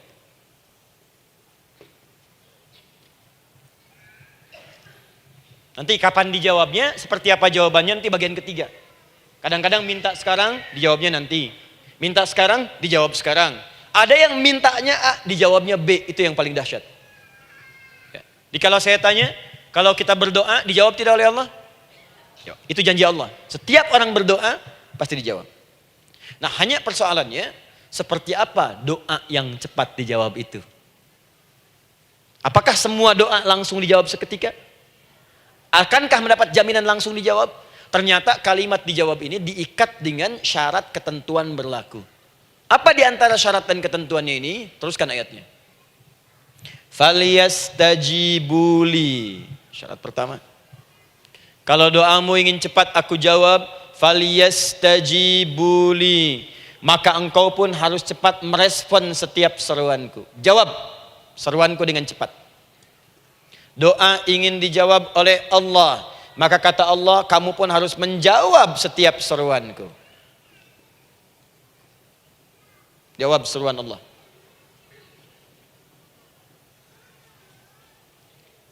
Ayo respon, adil. Maunya dapat gaji aja, kerja nggak mau. Ya? Apa ibu pikir duduk manis, santai di ruangan tengah, tiap bulan suami datang berikan uang belanja? Belum tentu. Kalau sikap tidak bagus, ya interaksi tidak mulia, maka belum tentu itu didapatkan. Maka syarat pertama kata Allah, kalau doamu ingin cepat aku jawab, maka setiap aku seru, cepatlah engkau kemudian kerjakan dan jawab itu. Jadi ternyata seruan Allah itu terkait berkelindan dengan pengabulan doa. Jadi ketika ibu diseru oleh Allah, diminta diperintahkan sesuatu oleh Allah, sebetulnya itu kunci untuk mendapatkan jawaban doa kita, Bu. Dipanggil kita, ayo cepat datang ke sini. Mau minta apa? Minta, saya kasih. Apa di antara kunci doa itu, Ustaz? Yuk kita lihat. Adalah jawaban dari seruan Allah. Apa di antara seruan Allah itu? Saya beri contoh satu misalnya. Allah perintahkan kita untuk sholat. Bahkan diseru, diingatkan 5 kali dalam sehari. Sholat. Bukankah kita diseru, Bu? Dipanggil 5 kali sehari untuk sholat? Allahu Akbar, Allahu Akbar. Ya? Diingatkan kan? Ayo ingat Allah, ingat Allah, ingat Allah, ingat Allah. Allah Maha Agung, Maha Besar semuanya. Dan seterusnya. Perhatikan baik-baik. Apa tujuan Allah menyeru kita dalam sholat? Ternyata bukan ingin memberikan beban ruku dan sujud. Bukan sujudnya yang penting. Karena semua makhluk tidak sujud pun tidak akan menurunkan status Allah sebagai Tuhan. Allah tetap Allah, gak ada ruginya. Yang rugi kita. Ternyata ketika disuruh sujud, disuruh ruku itu, ternyata yang ditunggu itu bukan ruku sujudnya. Allah nunggu, punya masalah apa? Mau minta apa? Karena itu dalam ilmu fikih, ibu buka semua kitab fikih. Salat itu secara bahasa disebut dengan doa. Nama lain dari doa adalah salat. As-salatu hiya doa. Salat adalah doa. Karena itu semua bacaan dalam salat doa semua. Coba lihat. Baru takbir Allahu Akbar, doa iftitah. Al-Fatihah doa, Bu, jangan dikira Al-Fatihah enggak ada doanya. Nih, nanti saya berikan cepat ya. Ini highlight dulu. Highlight dulu. Dalam salat itu ada 4 keadaan. Ingat ini baik-baik. Nanti ibu manfaatkan minimal zuhur lakukan. Ada berapa keadaan? 4. Ada 4 posisi, 4 keadaan dalam salat. Yang kalau ibu berdoa benar, meminta di situ dengan benar, itu seketika akan dikabulkan. Seketika. 1 saat berdiri. Berdiri. 2 saat ruku'. Ruku'. 3 saat sujud. 3 saat sujud. 4 sesaat sebelum salam. Berdiri, ruku', sujud, sesaat sebelum salam. Baik, sebelum saya bahas lebih jauh, saya ingin sampaikan dulu. Jadi ternyata ketika kita diminta oleh Allah menunaikan sholat, itulah cara kita memohon, Bu. Itulah waktu kita meminta. Dan dahsyatnya dalam sehari itu 5 kali ditungguin, Bu. Mana ada manusia di muka bumi ini buka pintu rumahnya 5 kali sehari, cuma untuk memberikan apa yang dibutuhkan. Sesoleh-solehnya Ustadz, gak ada yang mengatakan, ayo 5 kali sehari datang aja ke rumah saya. Kalau butuh apa-apa ambil. Butuh kulkas, ambil kulkasnya. Butuh TV, ambil. Gak ada begitu. Allah itu maha baiknya, 5 kali sehari dipanggil. Dari subuh sampai zuhur. Kita bangun tidur aja, punya masalah nggak? Ayo minta, disuruh sholat 2 rakaat. Dan sholatnya nggak usah banyak-banyak, 2 rakaat aja dulu supaya nggak ada beban. Itu pun kadang-kadang masih lupa berapa rakaat kita sholat. Ya. Ayo sujud, disuruh minta, punya masalah nggak? Terus dari subuh sampai ke siang dipanggil lagi. Punya masalah lagi nggak? Disuruh zuhur 4 rakaat. Karena waktunya cukup panjang, suruh 4. Ayo minta. Ada masalah apa? Minta sujud kita. Minta mohon. Dari zuhur ke asar ditanya lagi, ada masalah nggak? Panggil lagi. Ke maghrib sampai ke isya sebelum tidur, supaya tidurmu enak, masalah nggak ada, tenang, nikmat, nyaman istirahatnya. Ada masalah nggak? Disuruh sholat lagi. Jadi kalau orang paham sholat itu kunci kebahagiaan, dia akan senang menunaikan sholat. Makanya ketika ibu bertanya, kenapa saya sholat? Dijawab oleh muadzin, hayya 'alas shalah, ayo sholat. Kenapa sih sholat? Hayya 'alal falah. Yuk bahagia. Ayo tenang. Yuk dapatkan apa yang kamu inginkan. Falah. Jadi kalau orang paham sholat itu menyelesaikan persoalan, tentu orang akan berbondong-bondong semangat untuk menunaikan sholat. Cuman sayang segelintir orang itu menilai sholat sebagai beban. Jadi sebagai kewajiban beban saja, makanya sholatnya nggak nikmat. Karakter di duhur, ayeuna asar deui. Tuh. Ya bagaimana doanya bisa dijawab? Anda datang pada orang, tapi datangnya dengan marah-marah. Datangnya dengan mencelanya. Ya bagaimana dia bisa memberikan kebutuhan Anda? Anda datang pada Allah dengan niat yang tidak ikhlas. Setelah itu kemudian menggunjingkannya, bagaimana bisa dijawab? Tuntutan tinggi. Tapi datang tidak membawa prestasi, ya bagaimana bisa diberi? Catat tuh, bikin status. Paham ya? Nah ini bagian pertama. Jadi cara pertama, respon kata Allah, seruan Allah. Rumus pertama sholat. Nah sekarang saya ajarkan lagi. Ini belum selesai nih Bu. Ini panjang bahasannya nih. Sampai jam berapa kita? 10 ya? Oh, banyak. Oh, mau sampai jam 5 silahkan. Saya jam 10 selesai. Ya. Lihat sini. Oke, saya punya sekitar 1 jam kurang ke depan. Saya ingin terangkan sedetil-detilnya gitu ya. Dan saya hanya menyampaikan isi Al-Quran. Quran, hadis, Quran, hadis. Sekarang gini, Ustadz saya sekarang paham, sholat berarti kunci untuk menyelesaikan masalah. Di sholat saya akan memohon. Sekarang Ustadz, bagaimana cara saya merespon sholat? Kan kata Allah, saya menyeru, respon gitu kan? Kita dipanggil sholat nih, Allahu Akbar, dipanggil. Bagaimana cara meresponnya? Sebelum minta. Awas, ibu ingin datang mengajukan proposal. Datang kepada wali kota, datang kepada gubernur, datang kepada presiden, datang kepada menteri sebelumnya. Bukankah ibu mempersiapkan diri? Penampilan ditata, proposal dibagus-bagusin, itu kan? Yang paling hebat itu kadang-kadang malam-malam latihan depan cermin. Bapak wali kota yang saya hormati. Lihat semuanya tuh. Dan yang paling luar biasa, maaf ya, janjian jam 7 dengan Pak Wali Kota, datang jam 6 ke Balai Kota. Sekarang ibu punya janji dengan Allah.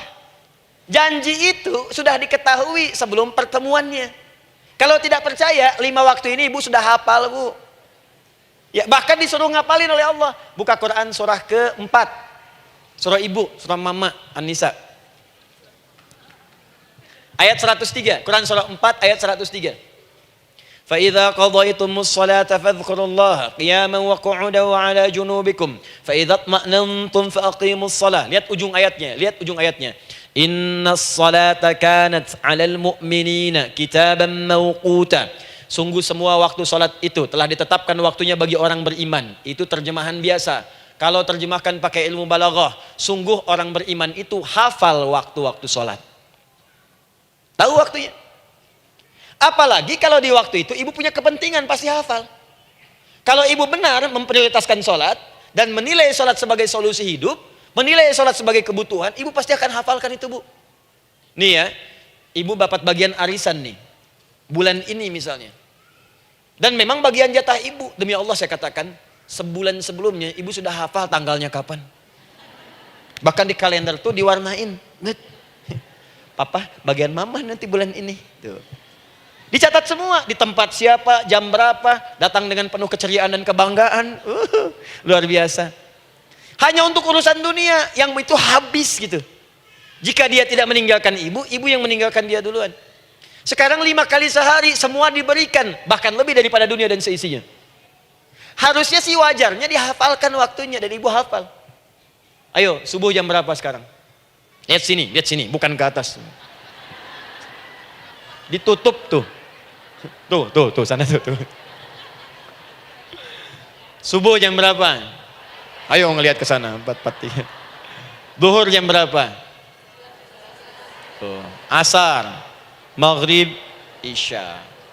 Itu kan kunci ibadah. Dan kunci ijabah, kunci ibadah, kunci ijabah. Di situ ada pengabulannya. Ini gimana mau minta, waktu permintaannya aja nggak hafal. Gimana mau bermohon, datangnya aja telat.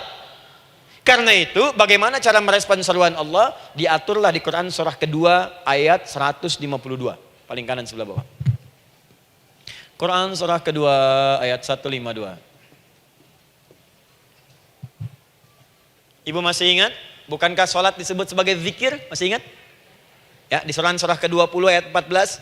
Wa aqimis sholata lidzikri, tunaikan sholat sebagai zikir kepadaku. Sekarang lihat ya. Lihat ketentuan Allahnya. Kalau ibu dipanggil untuk sholat, dipanggil untuk zikir, cepat respon. Ibu cepat respon, Allah pun akan cepat merespon permintaan ibu. Lihat kalimatnya. Fadhkuruni adzkurkum. Fadhkuruni adzkurkum. Kalian mengingat saya, maka saya pun akan ingat dengan kalian. Kalian zikir kepada saya, ingat saya, kata Allah, maka saya pun akan ingat kalian. Di antara makna zikir, salat.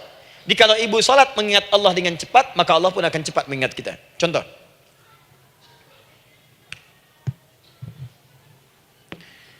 Saya ambil waktu subuh misalnya. Di Bandung 4:33. 4:43. Oh, lihat kesan lagi terjadi perbedaan pendapat, ya. Ada yang 4:33, ada yang 4:34, ada yang 4:35 dan seterusnya. Yang ambil tengah-tengah lah, 4:35 misalnya. Orang 4:35. Lihat sini, fokus. Allahu Akbar, Allahu Akbar. 4:35. Dipanggil salat, diseru. Kan tadi rumusnya di Quran surah 2 ayat 186. Faliyastajibuli. Kalau diseru cepat jawab, gitu kan? Nah, terus diseru 4:35 adzan. Allahu Akbar, Allahu Akbar. Begitu diseru, ibu langsung datang. Ya Allah, sudah adzan, seruan nih, saya siap-siap, saya ingin minta sesuatu. Nah, orang yang datang saat dia diseru Allah, dia pun datang kemudian untuk menyerunya, maka Allah pun akan menjawab apa yang ia mohonkan saat ia bermohon kepadanya. Perhatikan, dipanggil oleh Allah lewat suara muadzin, Allahu Akbar, dia merespon cepat, siap sholat. Maka dia pun ketika memanggil Allah, seketika Allah pun akan jawab padanya. Sesuai dengan kadar responnya. Dipanggil saat itu, dia menjawab. Maka Allah pun akan ingat kepadanya hanya saat dia memanggil saja. Di saat panggil, diingat. Panggil, diingat. Jelas? Ini yang hebat. Dipanggil 4:35. Allahu Akbar, Allahu Akbar. Dia sudah ingat dari sejak jam 3:45. Dia bangun jam 3. Bisa. Padahal belum dipanggil. Datang. Bahkan Masya Allah, melakukan warming up dulu. Tahajud. Istighfar. Baca Al-Quran sebelum dipanggil. Masya Allah Bu, ibu mau datang misalnya ke istana. Janjian jam 7, datang jam 6. Di situ ibu kerjakan yang baik-baik dulu. Wah, lihat. Terus kelihatan CCTV kan. Wah, ini orang bagus banget nih. Mulia, bagus. Sampah diambilin, disapu. Kelihatan. Itu ibu belum datang pun udah dipanggil duluan. Ada orang yang belum dipanggil sudah datang menghadap Allah. Tahajud dia, zikir dulu, istighfar dulu. Ini orang, maaf ya, walaupun dia belum memanggil Allah, Allah sudah menyelesaikan semua persoalannya. Di orang-orang yang selalu ingat kepada Allah, walaupun Allah dalam waktu tidak memanggilnya, maka Allah akan mengingatnya sekalipun orang ini belum bermohon kepadanya. Maka ibu nanti akan temukan orang-orang yang langsung diselesaikan persoalannya oleh Allah bahkan sebelum dia bermohon kepadanya. Ada orang yang seakan gak punya masalah Bu. Bukan nggak punya masalah, sebab setiap dia punya masalah, masalahnya diringankan oleh Allah. Ini seakan-akan nggak ada beban. Ah, ini indah hidupnya. Enak. Butuh sesuatu, sebelum nyari, datang. Ada persoalan, senyum dikit, selesai. Orang macet mengeluh, bikin status, dia macet malah senang. Dan hatinya dilapangkan oleh Allah. Bayangkan ada janji rapat jam 9, setengah 9 masih macet. Diprediksi di Google akan sampai 2 jam lagi. Yang lain mengeluh, telepon sana, telepon sini, ini. Dia enggak aja, lapang aja. Alhamdulillah ya Allah, kasih macet. Morotal, saya mau dengerin surah Al-Baqarah. Buka, hafalin. Partnernya nelpon. Sampai di mana, akhi? Ini sampai di surah Al-Baqarah ayat 186. Tidak ada yang sia-sia dari Allah. Sabar ya di sana. Ya, atau kita bisa koneksikan dari sini, apa yang bisa saya selesaikan sekarang di sini, sehingga sampai sana kita tinggal kesimpulan saja. Tenang hatinya. Gak ada gerasak, gerusuk, gelisah gini, telepon sana sini, klaksonin. Dasar lampu merah, lama, birunya sebentar. Padahal biru nggak ada, yang ada hijau kan. Jadi kalau sudah begitu enak, Bu. Yang perempuan ada di Quran Maryam. Maryam kan perempuan. Dan Maryam itu bukan nabi, bukan rasul. Ingin memberikan pesan kepada ibu, perempuan dimanapun. Tidak harus jadi nabi supaya doa cepat dikabulkan. Tidak harus menjadi rasul. Ini Maryam bukan nabi, bukan rasul. Tapi dia ini luar biasa. Sebelum dipanggil udah datang. Zikirnya tak terlukiskan. Mohon kepada Allahnya luar biasa. Menjaga diri dari hal yang dilarang oleh Allah. Apa hasilnya? Sebelum diberikan bahkan oleh pamannya, sudah ada kebutuhannya. Quran surah ketiga ayat 37. Kullama dakhala 'alaiha Zakaria al-mihraba wajada 'indaha rizqa. Setiap pamannya mau memberikan kebutuhan Maryam sudah ada di dalamnya, Bu. Sudah ada. Itu luar biasa. Mau makan, makanan ada. Mau anggur, anggur ada. Ya. Wah, itu luar biasa, Bu. Jadi bermohon bahkan sebelum waktunya. Sentuhlah ia tepat di hatimu, maka ia akan jadi milikmu untuk selamanya. Wah. Nah, itu doa tuh. Aduh, mana-mana. Paham? Tuh. Jadi kalau yang standar-standar saja itu biasa. Maka datang sebelum waktunya. Datang. Atau datang pas dipanggil. Standar. Jadi kalau 4.35 adzan, Allahu Akbar, Allahu Akbar. Ibu bangun. Siap sholat, siap sholat. Itu standar. Jangan dulu bahagia. Naikin lagi levelnya. Yang celaka itu ya ini nih. Dipanggil 4.35. Baru bangun 5.34.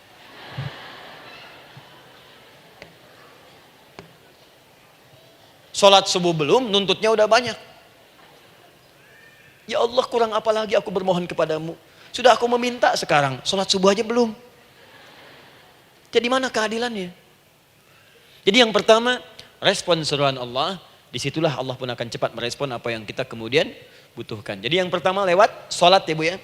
Ingat sholat. Dan sholat itu tadi dari 4 posisi saya ajarkan yang pertama saja satu. Supaya nggak terlampau panjang ya. Berdiri Bu. Saya ajarkan satu. Setiap ibu dalam keadaan berdiri dan membaca Al-Fatihah pada kalimat iyyaka na'budu wa iyyaka nasta'in. Ingat, pada kalimat iyyaka na'budu wa iyyaka nasta'in, maka sertakanlah di hati kita apa persoalan yang dirasakan untuk bermohon kepada Allah. Saya ajarkan cepat. Kalau ibu mau belajar lebih detail, ikuti kajian kami di fikih salat, sifat salat Nabi sallallahu alaihi wasallam. Nanti saya terangkan semua dalilnya. Insyaallah sepanjang yang saya ketahui.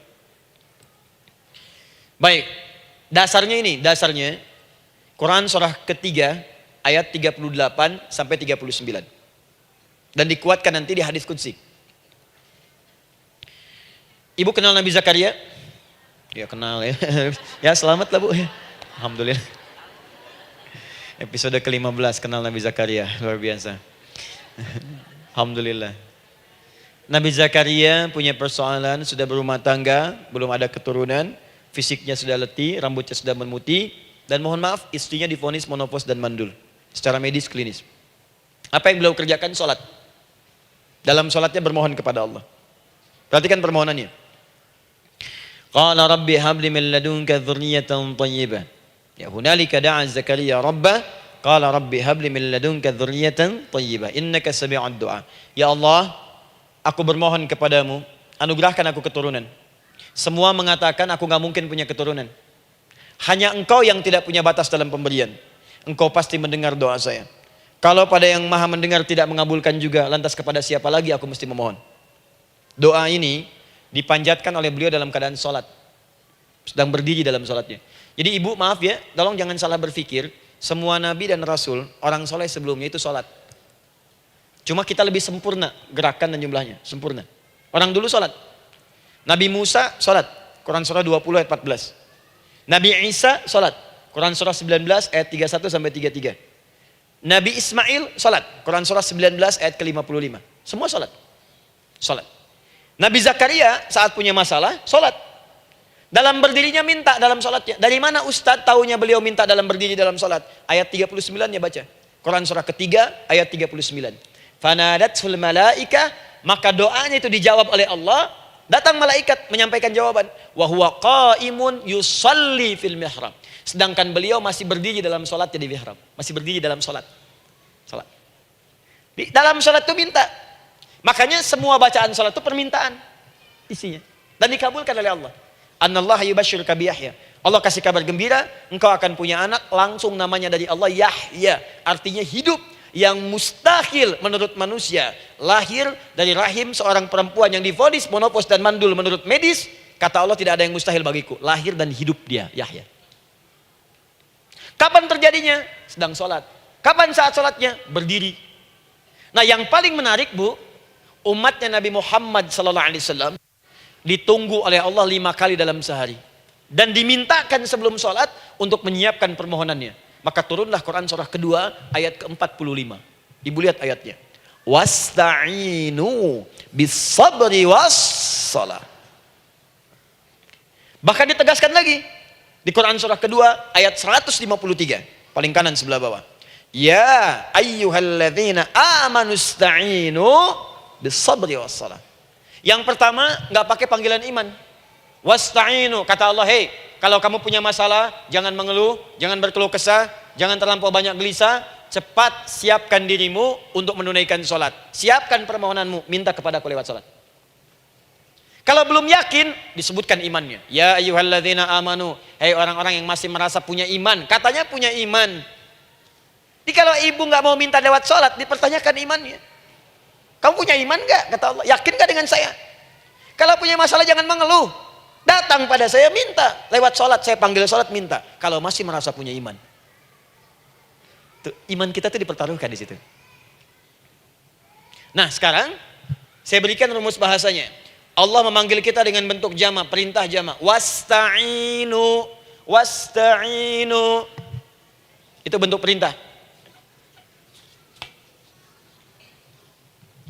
Wasta'inu, bentuk perintah.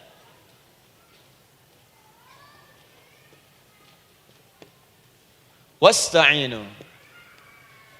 Dan jika kalian, perhatikan cara menerjemahkannya, dan jika kalian punya persoalan dalam hidup, punya kebutuhan, maka bergegaslah siapkan dirimu untuk minta kepadaku solusi. Wasta'inu, dan mintalah oleh kalian pertolongan, solusi. Bisabri wassalah. Pertama sabar dulu. Sebelum sholat, sabar dulu dengan itu. Tahan dulu. Terima dulu. Jangan mengeluh, terima dulu. Nanti dalam sholat minta solusi. Itu maksudnya. Punya masalah sekarang jam 9 lewat. Sabar, tahan dulu. Koreksi diri, istighfar, nanti zuhur minta.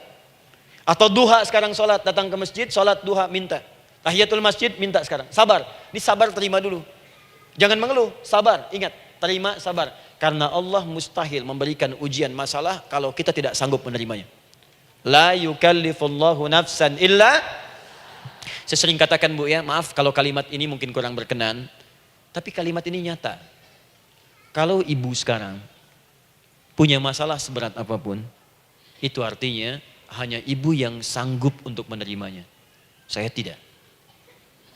Betul, karena itu persoalan itu dititipkan kepada ibu, bukan kepada seorang bernama Adi Hidayat. Ibu yang dipercaya.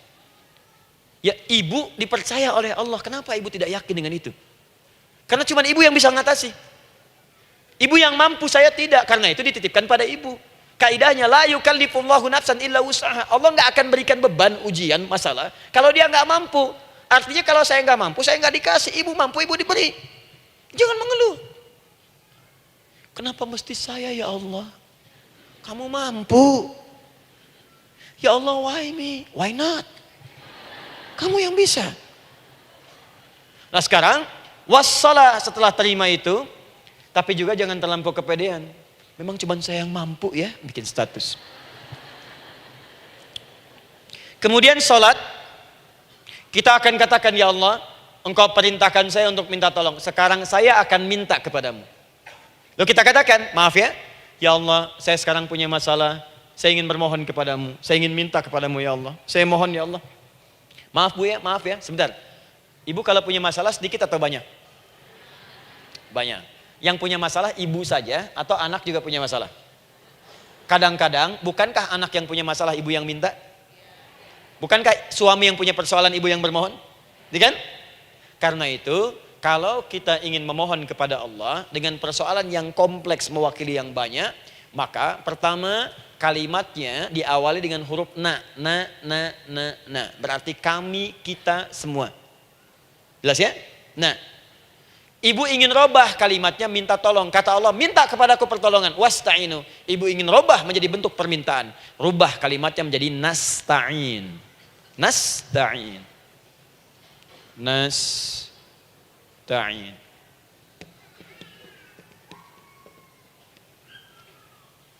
Wasta'inu nasta'in. Minta kepada siapa tadi? Allah. Boleh minta kepada selain Allah? Tidak. Hanya kepada Allah saja? Hanya kepada Allah saja. Hanya kepadamu ya Allah. Tidak kepada yang lain. Maka kalimatnya menjadi iyyaka. Iyyaka. Hanya kepadamu saja ya Allah. Engkau berjanji kalau ada masalah minta aku berikan. Sekarang hanya kepadamu saja ya Allah aku bermohon. Maka kalimatnya namanya iyyaka nasta'in. Sekarang saya tanya kepada ibu, apakah dalam sholat ibu membaca kalimat iyyaka nasta'in? Tuh. Saya mau tanya, ibu bacanya saat ruku atau saat sujud? Berdiri. Gak ada orang ruku baca kalimat ini. Allahu Akbar, iyyaka na'budu wa iyyaka nasta'in. Berdiri. Iyyaka na'budu wa sekarang saya bacakan hadis qudsinya. Tersambung dari Nabi sallallahu alaihi wasallam. Qala Rasulullah sallallahu alaihi wasallam, qala Allah azza wa jalla. Allah langsung yang berfirman lewat hadis qudsi. Perhatikan bahasanya. Qasamtu shalah baini wa baina 'abdi. Saya bagi dalam salat itu dua bagian, antara hak aku dan hak hambaku. Wali 'abdi ma sa'ala. Dan jika benar hambaku menunaikan kewajibannya dengan baik, menjaga hak-hak aku, maka pada saat itu apapun yang dia minta dalam salat aku akan berikan. Apapun. Kapan itu terjadi? Perhatikan kalimatnya. Idza qala al-'abdu, kalau hamba mulai membaca dalam salatnya, alhamdulillahi rabbil alamin. Alhamdulillahi rabbil alamin, qala Allah azza wa jalla, seketika Allah menjawab, hamadani 'abdi, hambaku sedang memujiku. Ibu ingat baik-baik Bu ya. Ingat baik-baik. Setiap ibu baca Al-Fatihah dalam salat itu Allah memperhatikan dan menjawab bacaan ibu. Tadi masih ingat ketika saya katakan wa idza sa'alaka 'ibadi anni fa inni qarib, Allah itu dekat. Ya. Wa idza qala al-'abdu ar-rahmanir rahim, kalau hamba melanjutkan ar-rahmanir rahim, qala Allah azza wa jalla, Allah langsung menjawab athna 'alayya 'abdi, hambaku sedang menyanjungku. Wa idza qala al-'abdu maliki yaumiddin, ketika hamba berkata maliki yaumiddin, qala Allah azza wa jalla, Allah menjawab majjadani 'abdi, hambaku sedang mengagungkanku. Sekarang perhatikan kalimat ini. Wa idza qala al-'abdu, jika seorang hamba berkata, iyyaka na'budu wa iyyaka nasta'in, ya Allah, sekarang hamba sholat ibadah atas perintahmu. Dan hamba minta ya Allah, hamba punya masalah, hamba punya persoalan, dan kau janjikan minta dalam sholat. Qala Allah azza wa jalla, Allah jawab, hadza baini wa baina abdi, inilah perjanjian aku dengan hambaku. Wali abdi, kalau hambaku benar sholatnya sampai bacaan ini, masalah apapun yang dia minta sekarang aku akan kabulkan. Dalam berdiri. Cuman sayang, kadang-kadang dalam keadaan ini banyak yang tidak minta. Maka caranya saya sampaikan yang pertama, kalau ibu sudah sampai ke bacaan ini, iyyaka na'budu wa iyyaka nasta'in, sertakanlah dalam hati ibu. Gak usah dilafadzkan. Sertakan ibu punya masalah apa. Atau secara umum minta solusi. Minta. Nabi itu kalau sholat, Nabi SAW kalau sholat, Itu kalau baca ayat-ayat Quran, itu seringkali berhenti, Bu. Sering berhenti. Kalau dalam ayat doa, beliau berhenti, mohonkan dengan baik. Kalau ayat-ayat surga, minta supaya umatnya ke surga. Ayat-ayat neraka, mohon supaya umatnya dibebaskan dari neraka. Minta. Kesaksiannya banyak. Hudzaifah al-Yamani pernah salat di belakang Nabi, begitu. Abdullah bin Mas'ud radhiyallahu ta'ala anhu salat di belakang Nabi, begitu. Ubay bin Ka'ab radhiyallahu ta'ala anhu salat di belakang Nabi, begitu. Di kesaksian mereka sama semua. Makanya seringkali itu nggak sadar, enak salat dengan Nabi itu. Nyaman. Kalau baca ayat surga seakan-akan pengen cepat ke surga. Kalau baca ayat doa berdoa, jadi nggak sadar. Rakaat pertama 100 ayat aja Al-Baqarah. Ya, kadang-kadang lewat ke Ali Imran. Pernah rekornya 5 juz 4 halaman, An-Nisa ayat 176 baru berhenti. Ya walaupun besoknya nggak pada ikutan lagi. Ya, karena merasa ini kapan rukunya gitu, sekarang atau nanti, sekarang atau nanti. Tapi enak. Nah saya ajarkan satu hal, kalau kita sampai pada bacaan Al-Fatihah tadi, jeda sejenak Bu, rasakan itu, minta. Minta. Setelah itu Allah ajarkan satu lafaz, kalau lafaz ini benar dibacakan oleh ibu, benar dibacakan, maka seketika doa akan dijawab. Langsung dikabulkan. Apa bacaan itu? Nanti dalam pelajaran selanjutnya kita akan bahas ya, insya Allah. Masih ada waktu? Oh ya, kalau masih kita bahas ya. Masih. Ada sesi mau jawab pertanyaan dulu, diskusi dulu, atau saya teruskan sebentar? Teruskan ya. Baik, kalau kita sampai jam 10, saya jeda sampai ke 9.45. Jadi 15 menitnya kita bisa diskusi ya. Baik. Apa lafaz yang kita bisa mohonkan? Teruskan ayatnya. Ihdinas siratal mustaqim. Ihdinas siratal mustaqim. Ihdinas siratal mustaqim. Ini Bu, nanti Ibu lihat dalam kajian tafsir yang kami sampaikan. Juga dalam kajian fikih salat saya bahas dengan detail. Di sini singkat saja, singkat padat. Ihdina itu, ya Allah berikan kami hidayah, berikan kami jalan, berikan kami petunjuk, tunjukkan kami jalan yang lurus. Kalimat ihdina asalnya dari kata hidayah. Hidayah, jamaknya hudan. Ihdina, berikan kami hidayah, berikan kami hudan. Kalau tunjukkan kami jalan yang lurus, itu terjemahan Bu. Terjemahan. Kalau ibu ingin makna tafsir per huruf, per kalimat, bahkan per harokat, itu semua ada maknanya. Karena semua kalimat Quran itu mukjizat. Ihdina dari kata hidayah, hudan, berikan kami hidayah. Hidayah dalam bahasa Arab itu banyak maknanya. Bisa solusi dari semua persoalan. Bisa jalan menuju kemudahan. Bisa kesuksesan. Bisa petunjuk, banyak. Kalau dikumpulkan namanya hudan, hudan. Makanya Al-Quran disebut hudan karena di Quran ada semua. Solusi ada, petunjuk ada, kemudahan ada. Dzalikal kitabu la raiba fi hudal. Al-Quran hudan. Syahrul Ramadan alladzi unzila fihi al-Quran hudan linnas. Isi Quran semua hudan. Di situ ada solusi. Di situ ada petunjuk. Di situ ada kemudahan. Kalau kita ingin minta semua itu, kalimatnya dikatakan fi'il amr lit talab. Permohonan dalam bentuk kalimat permintaan. Ihdina, berikan kepada kami hudan. Kalau sudah mengatakan ihdina artinya minta solusi, minta kemudahan, minta petunjuk. Jadi ketika ibu mengucapkan kalimat ihdinas siratal mustaqim, itu artinya ya Allah berikan kepada kami solusi dari masalah yang sedang saya hadapi. Berikan petunjuk dari persoalan yang sedang saya jalani. Berikan kemudahan ya Allah dari kesulitan yang tengah saya hadapi. As-siratal mustaqim, yang lurus, yang gampang. Karena jalan yang gampang itu lurus, gak berkelok Bu. Langsung ke tujuan. Saya mau ke sini jalannya belok-belok, gak langsung kan gak enak. Ibu mau ke satu undangan, jalannya belok sini, belok sini, belok sini, belok sini. Kelokan 9, kelokan 7, kelokan 8. Ya. Kan rasanya berliku.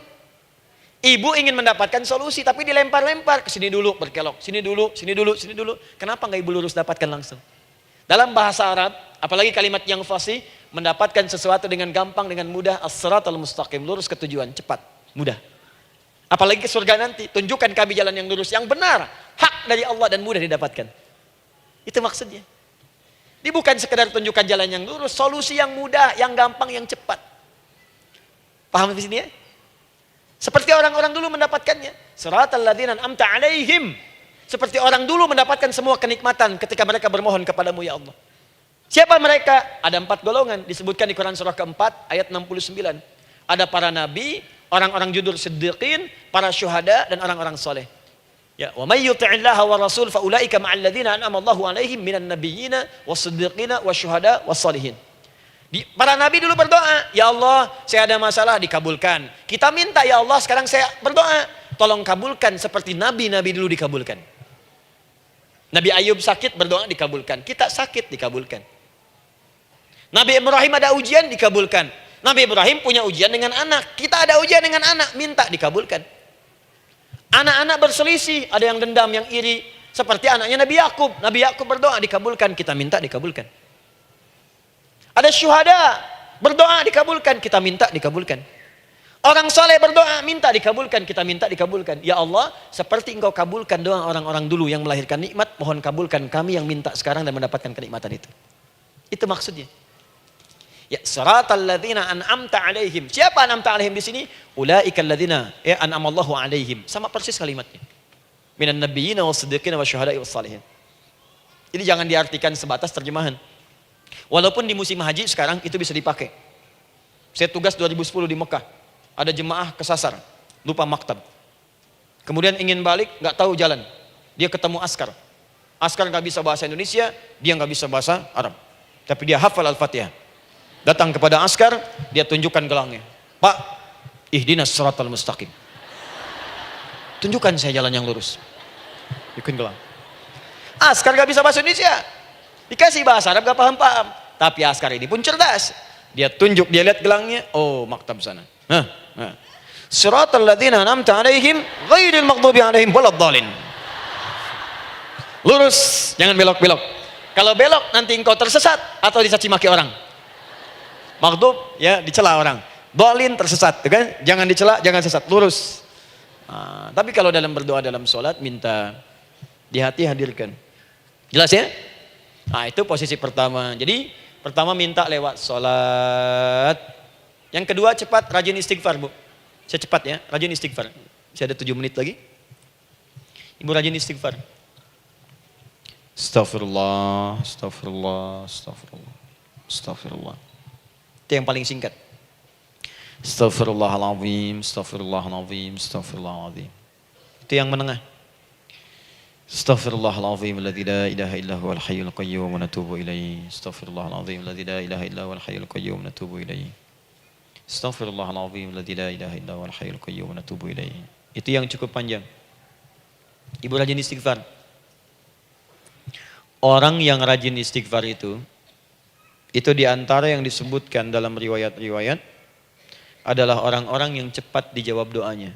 Hanya dengan istighfarnya. Jadi dia tuh punya keinginan, dia nggak katakan. Jadi keinginan di benaknya dia, terus dia istighfar. Astagfirullah, astagfirullah, astagfirullah. Itu kalau benar rajin istighfar, seketika dikabulkan. Cepat. Ada seorang yang hidup, ini tukang roti. Di zaman Imam Ahmad bin Hanbal. Saya pernah kisahkan ini di beberapa keadaan. Orang ini itu ahli istighfar. Jadi maaf ya Bu ya, bukan istighfarnya pas ada keperluan aja, bukan. Ada ta'lim ustaz tadi, sab pertama astagfirullah, astagfirullah, astagfirullah, bukan. Besok ada arisan, astagfirullah, astagfirullah, bukan. Jadi bukan ada keperluan istighfar, bukan. Orang ini membiasa istighfar. Jadi setiap mengerjakan apapun dia istighfar. Mau minum, bismillah, astagfirullah, astagfirullah. Dia setiap buka adonan, astagfirullah, astagfirullah. Nah, satu ketika Imam Ahmad itu nggak tahu kenapa pengen datang ke daerah itu. Ya kalau misalnya ibu tinggal di Cicahem, misalnya kan Imam Ahmad tiba-tiba pengen ke Cicahem aja. Terus karena lelah, mampir ke masjid. Istirahat di dalam masjid. Tiba-tiba kata penjaga masjidnya, DKM-nya, marbotnya, ya Syekh, idhab, pergi, nggak boleh tiduran di sini. Kata Imam Ahmad, saya kan cuma numpang istirahat, nggak boleh keluar. Dan dia nggak tahu kalau itu imam besar. Dan Imam Ahmad itu sudah populer Bu, sangat famous, familiar.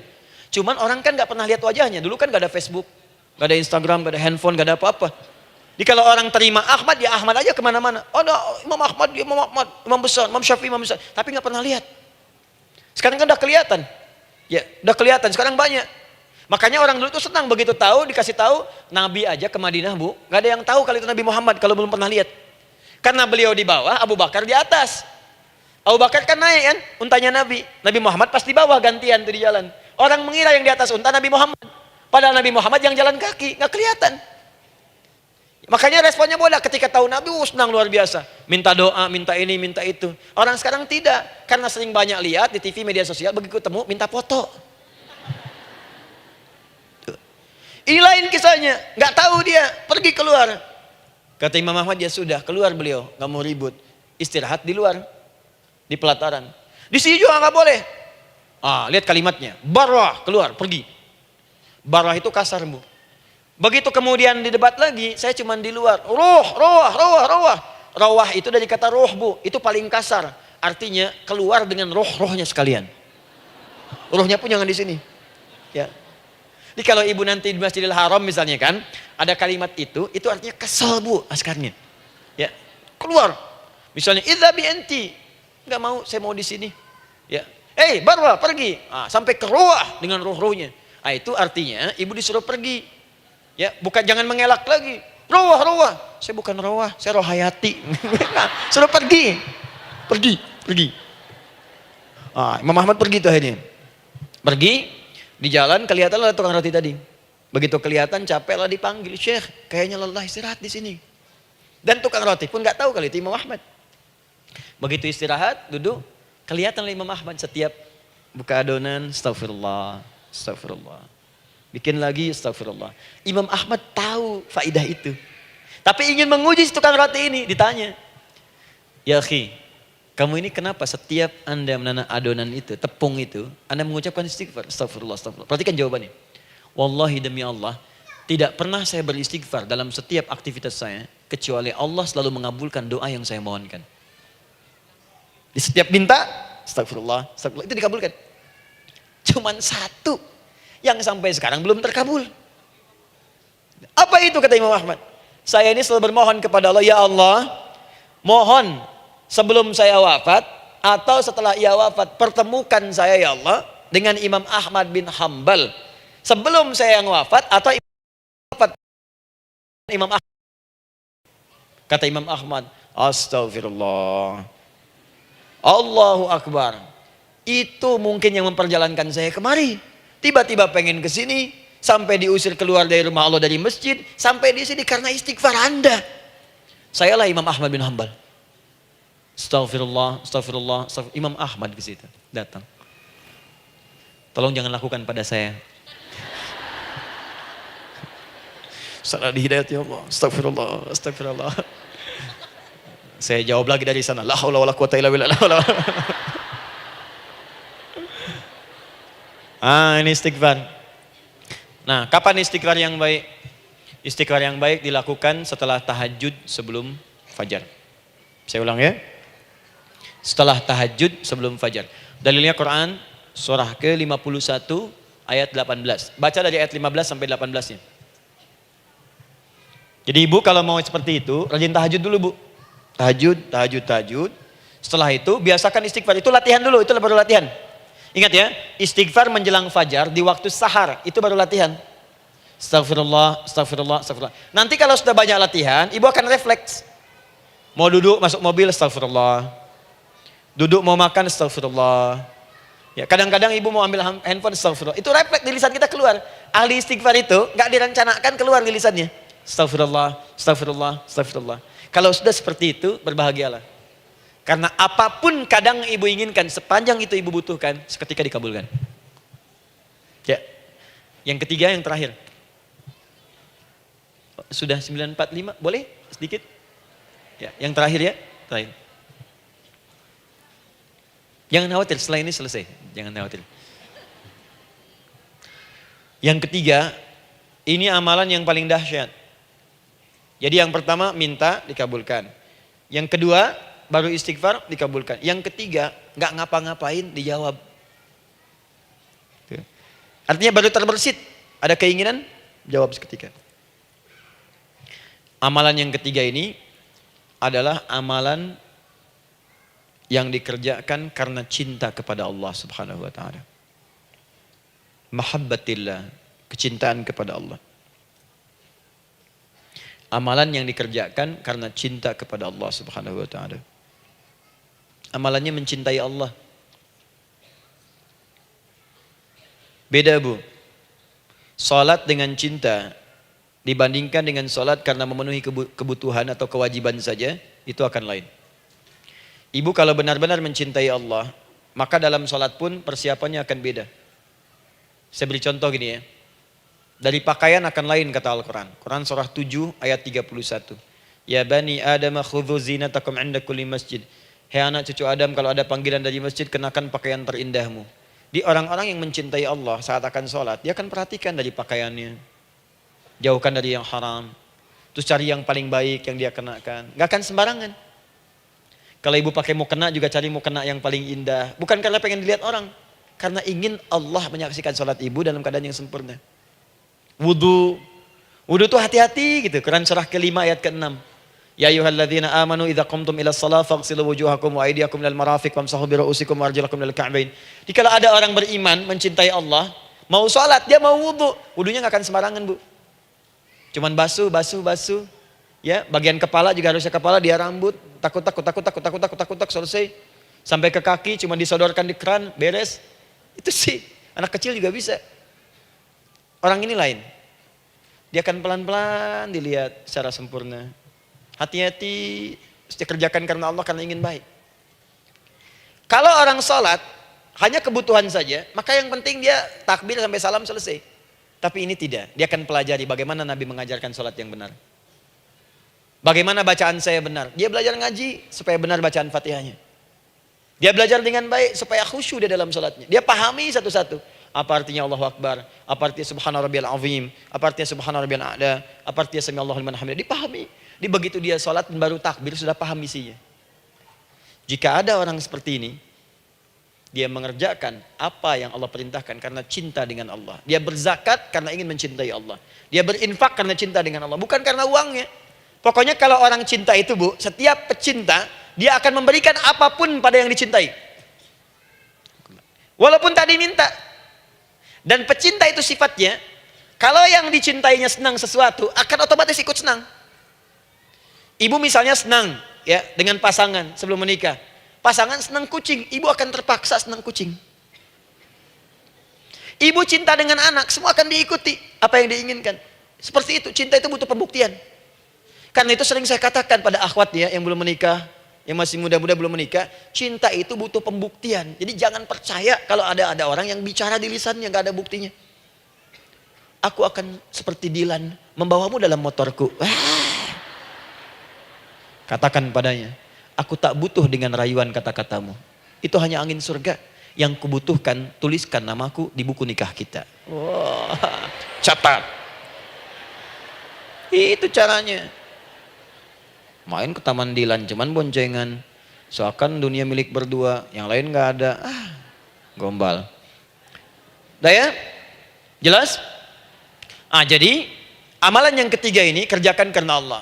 Saya mau contohkan satu. Ibu pernah dengar Imam Malik bin Anas?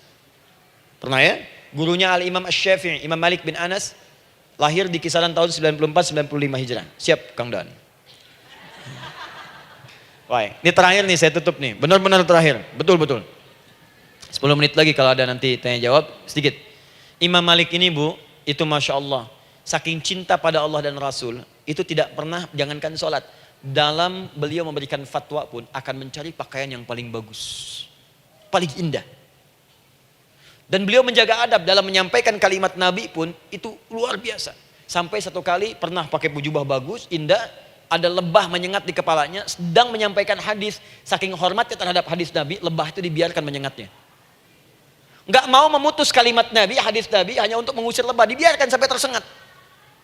Apa yang Allah berikan kepada beliau? Allahu Akbar. Satu kali, singkat, berdiskusi dengan muridnya Al-Imam Asy-Syafi'i. Kata Al-Imam Asy-Syafi'i, ya guru, setahu saya rizki itu dicari dulu, baru dikasih. Imam Malik lebih tinggi ilmunya pada saat itu. Beliau tahu ada 8 jenis rizki. Ya Syafi'i, ada rizki yang tidak perlu dicari, Allah berikan. Wah, berdebat tuh, sampai berpisah. Setelah itu, secara singkat, Imam Asy-Syafi'i lewat di kebun anggur sedang panen anggur besar. Tiba-tiba tergerak untuk membantu, datang ke situ bantu. Begitu selesai dikasih hadiah anggur banyak, besar-besar, indah, enak, gitu kan. Ketika diberi itu langsung senang beliau. Bukan karena anggurnya, karena merasa pendapatnya benar. Jadi begitu bekerja baru dapat, dibawalah anggur ini diberikan pada gurunya. Perhatikan adabnya terhadap guru. Kalau ibu adabnya bagus pada guru, keberkahan dapat, ilmunya pun menghunjam di jiwa. Imam Syafi'i nggak merasa benar, tapi memberikan sebuah jawaban dengan adab. Guru, tadi itu ada panen anggur, saya mencoba membantu. Begitu saya bantu, dikasih anggur, dikencangkan kalimatnya. Begitu saya bantu, dikasih. Dibantu dulu, baru dikasih. Kalau saya nggak bantu, saya nggak dikasih. Apa jawab Imam Malik? Imam Malik tersenyum, tertawa. Tabassama dhahika. Masya Allah, Syafi'i, bahasa kita. Tadi itu saya keluar, mau ngajar. Siang-siang terik begini, saya kepikiran, ya Allah, kalau makan anggur yang enak-enak, enak banget sekarang ini. Ada anggur sekarang. Tuh. Murid berikhtiar, guru mendapatkan hasil. Setelah itu Asy-Syafi'i naik dan jadi bintang di zamannya, sampai kekinian pun luar biasa. Dan mendapatkan barakah gurunya, seperti gurunya dapatkan, muridnya pun meraihnya. Itulah 3 cara bagi kita untuk bermohon kepada Allah. Jika ingin dipercepat oleh Allah, bisa lewat salat, bisa lewat istighfar, bisa juga dengan menciptakan amalan-amalan, atau mengikuti amalan-amalan yang dicintakan atau ditujukan untuk mencintai Allah Subhanahu wa taala. Ibu bisa paham ini? Baik. Kemudian berdoa. Tapi yang jadi masalah, Ustadz, ketika berdoa kok belum dikabulkan juga? Apa ciri doa dikabulkan? Seperti apa kita tahu doa kita dikabulkan? Itu mungkin kita bahas di episode yang berbeda insyaallah. Alhamdulillahi rabbil alamin. Ar-Rahmanir Rahim. Maliki yaumiddin. Iyyaka na'budu wa iyyaka nasta'in. Ihdinas siratal mustaqim. Siratal ladzina an'amta 'alaihim ghairil maghdubi 'alaihim waladdallin. Allahumma nahmaduka hamdan syakirin, hamdan na'imin, hamdan yuwafi ni'amahu wa yukafi'u mazidah. Ya Rabbana lakal hamdu wa lakal syukru kama yanbaghi li jalali wajhikal karim wa li 'azimi sultanik. Allahumma salli wa sallim barik ala rasulikal karim, nabiyyikal amin, sayyidina Muhammadin wa ala alihi wa sahbihi wa ummatihi ila yaumiddin. Allahumma rabbana ya al-ghafur rahim, la tada' lana fi maqamina hadha fi kulli maqamin dhanban illa ghafartah. Duhai Allah, kami bermohon kepadamu, Engkau yang maha pengampun, Engkau yang maha penghapus segala dosa. Kami mengakui kami berbuat salah, kami mengakui banyak dosa kami kumpulkan. Maka kami mohon kepadamu ya Allah, jangan biarkan ada satu orang pun berada di sekitaran majlis ta'lim ini, kecuali sebelum ia pulang Engkau telah ampuni segala dosa-dosanya. Engkau telah gugurkan dan hapuskan segala dosa-dosanya. Wala hamman illa farajtah. Ya Allah, jika ada satu orang pun di antara jamaah saat ini yang merasakan kegelisahan dalam hatinya, jangan biarkan dia meninggalkan area majlis ta'lim ini kecuali Engkau telah tenangkan keadaan hatinya. Allahumma wala maridan illa syafaitah. Jika ada di antara kami yang tengah Engkau uji dengan penyakit seberat apapun, maka mohon angkat dan sembuhkan segala penyakitnya. Allahumma wala dainan illa qadaitah. Ya Allah, jika ada di antara kami yang berat hidupnya karena lilitan utang piutang, terjebak riba dan sejenisnya, maka mohon ya Allah dengan keikhlasan amalannya, mohon angkat dan berikan rizki terlimpah kepada yang untuk melunasi utang-utang dan terbebas dari lilitan riba dan semacamnya. Allahumma ya arhamar rahimin. Allahumma tubna ilaika min kullil ma'asi. Ya Allah, kami ingin memperbaiki diri kami. Kami bertobat dari segala maksiat yang pernah kami kerjakan. Allahumma asli ahwalana ma yuqarribuna ila ridhak. Ya Allah, kami bermohon kepadamu, mulai hari ini, mohon bimbing kami untuk memperbaiki diri, supaya kami bisa lebih dekat denganmu ya Allah. Allahumma asli azwajana. Ya Allah, kami mohon sayangi dan perbaiki ya Allah akhlak suami-suami kami. Ya Allah, mohon bimbing suami-suami kami jadi suami yang baik, membimbing keluarga menjadi keluarga yang saleh. Allahumma ya Allah, Allahumma arsyad wa aslih ya Allah azwajana, zawjatina. Ya Allah, demikian dengan istri-istri kami ya Allah. Jadikan mereka perempuan-perempuan yang salihah, bimbing menjadi ibu-ibu yang baik. Allahumma abnana, auladana, dzurriyyatina.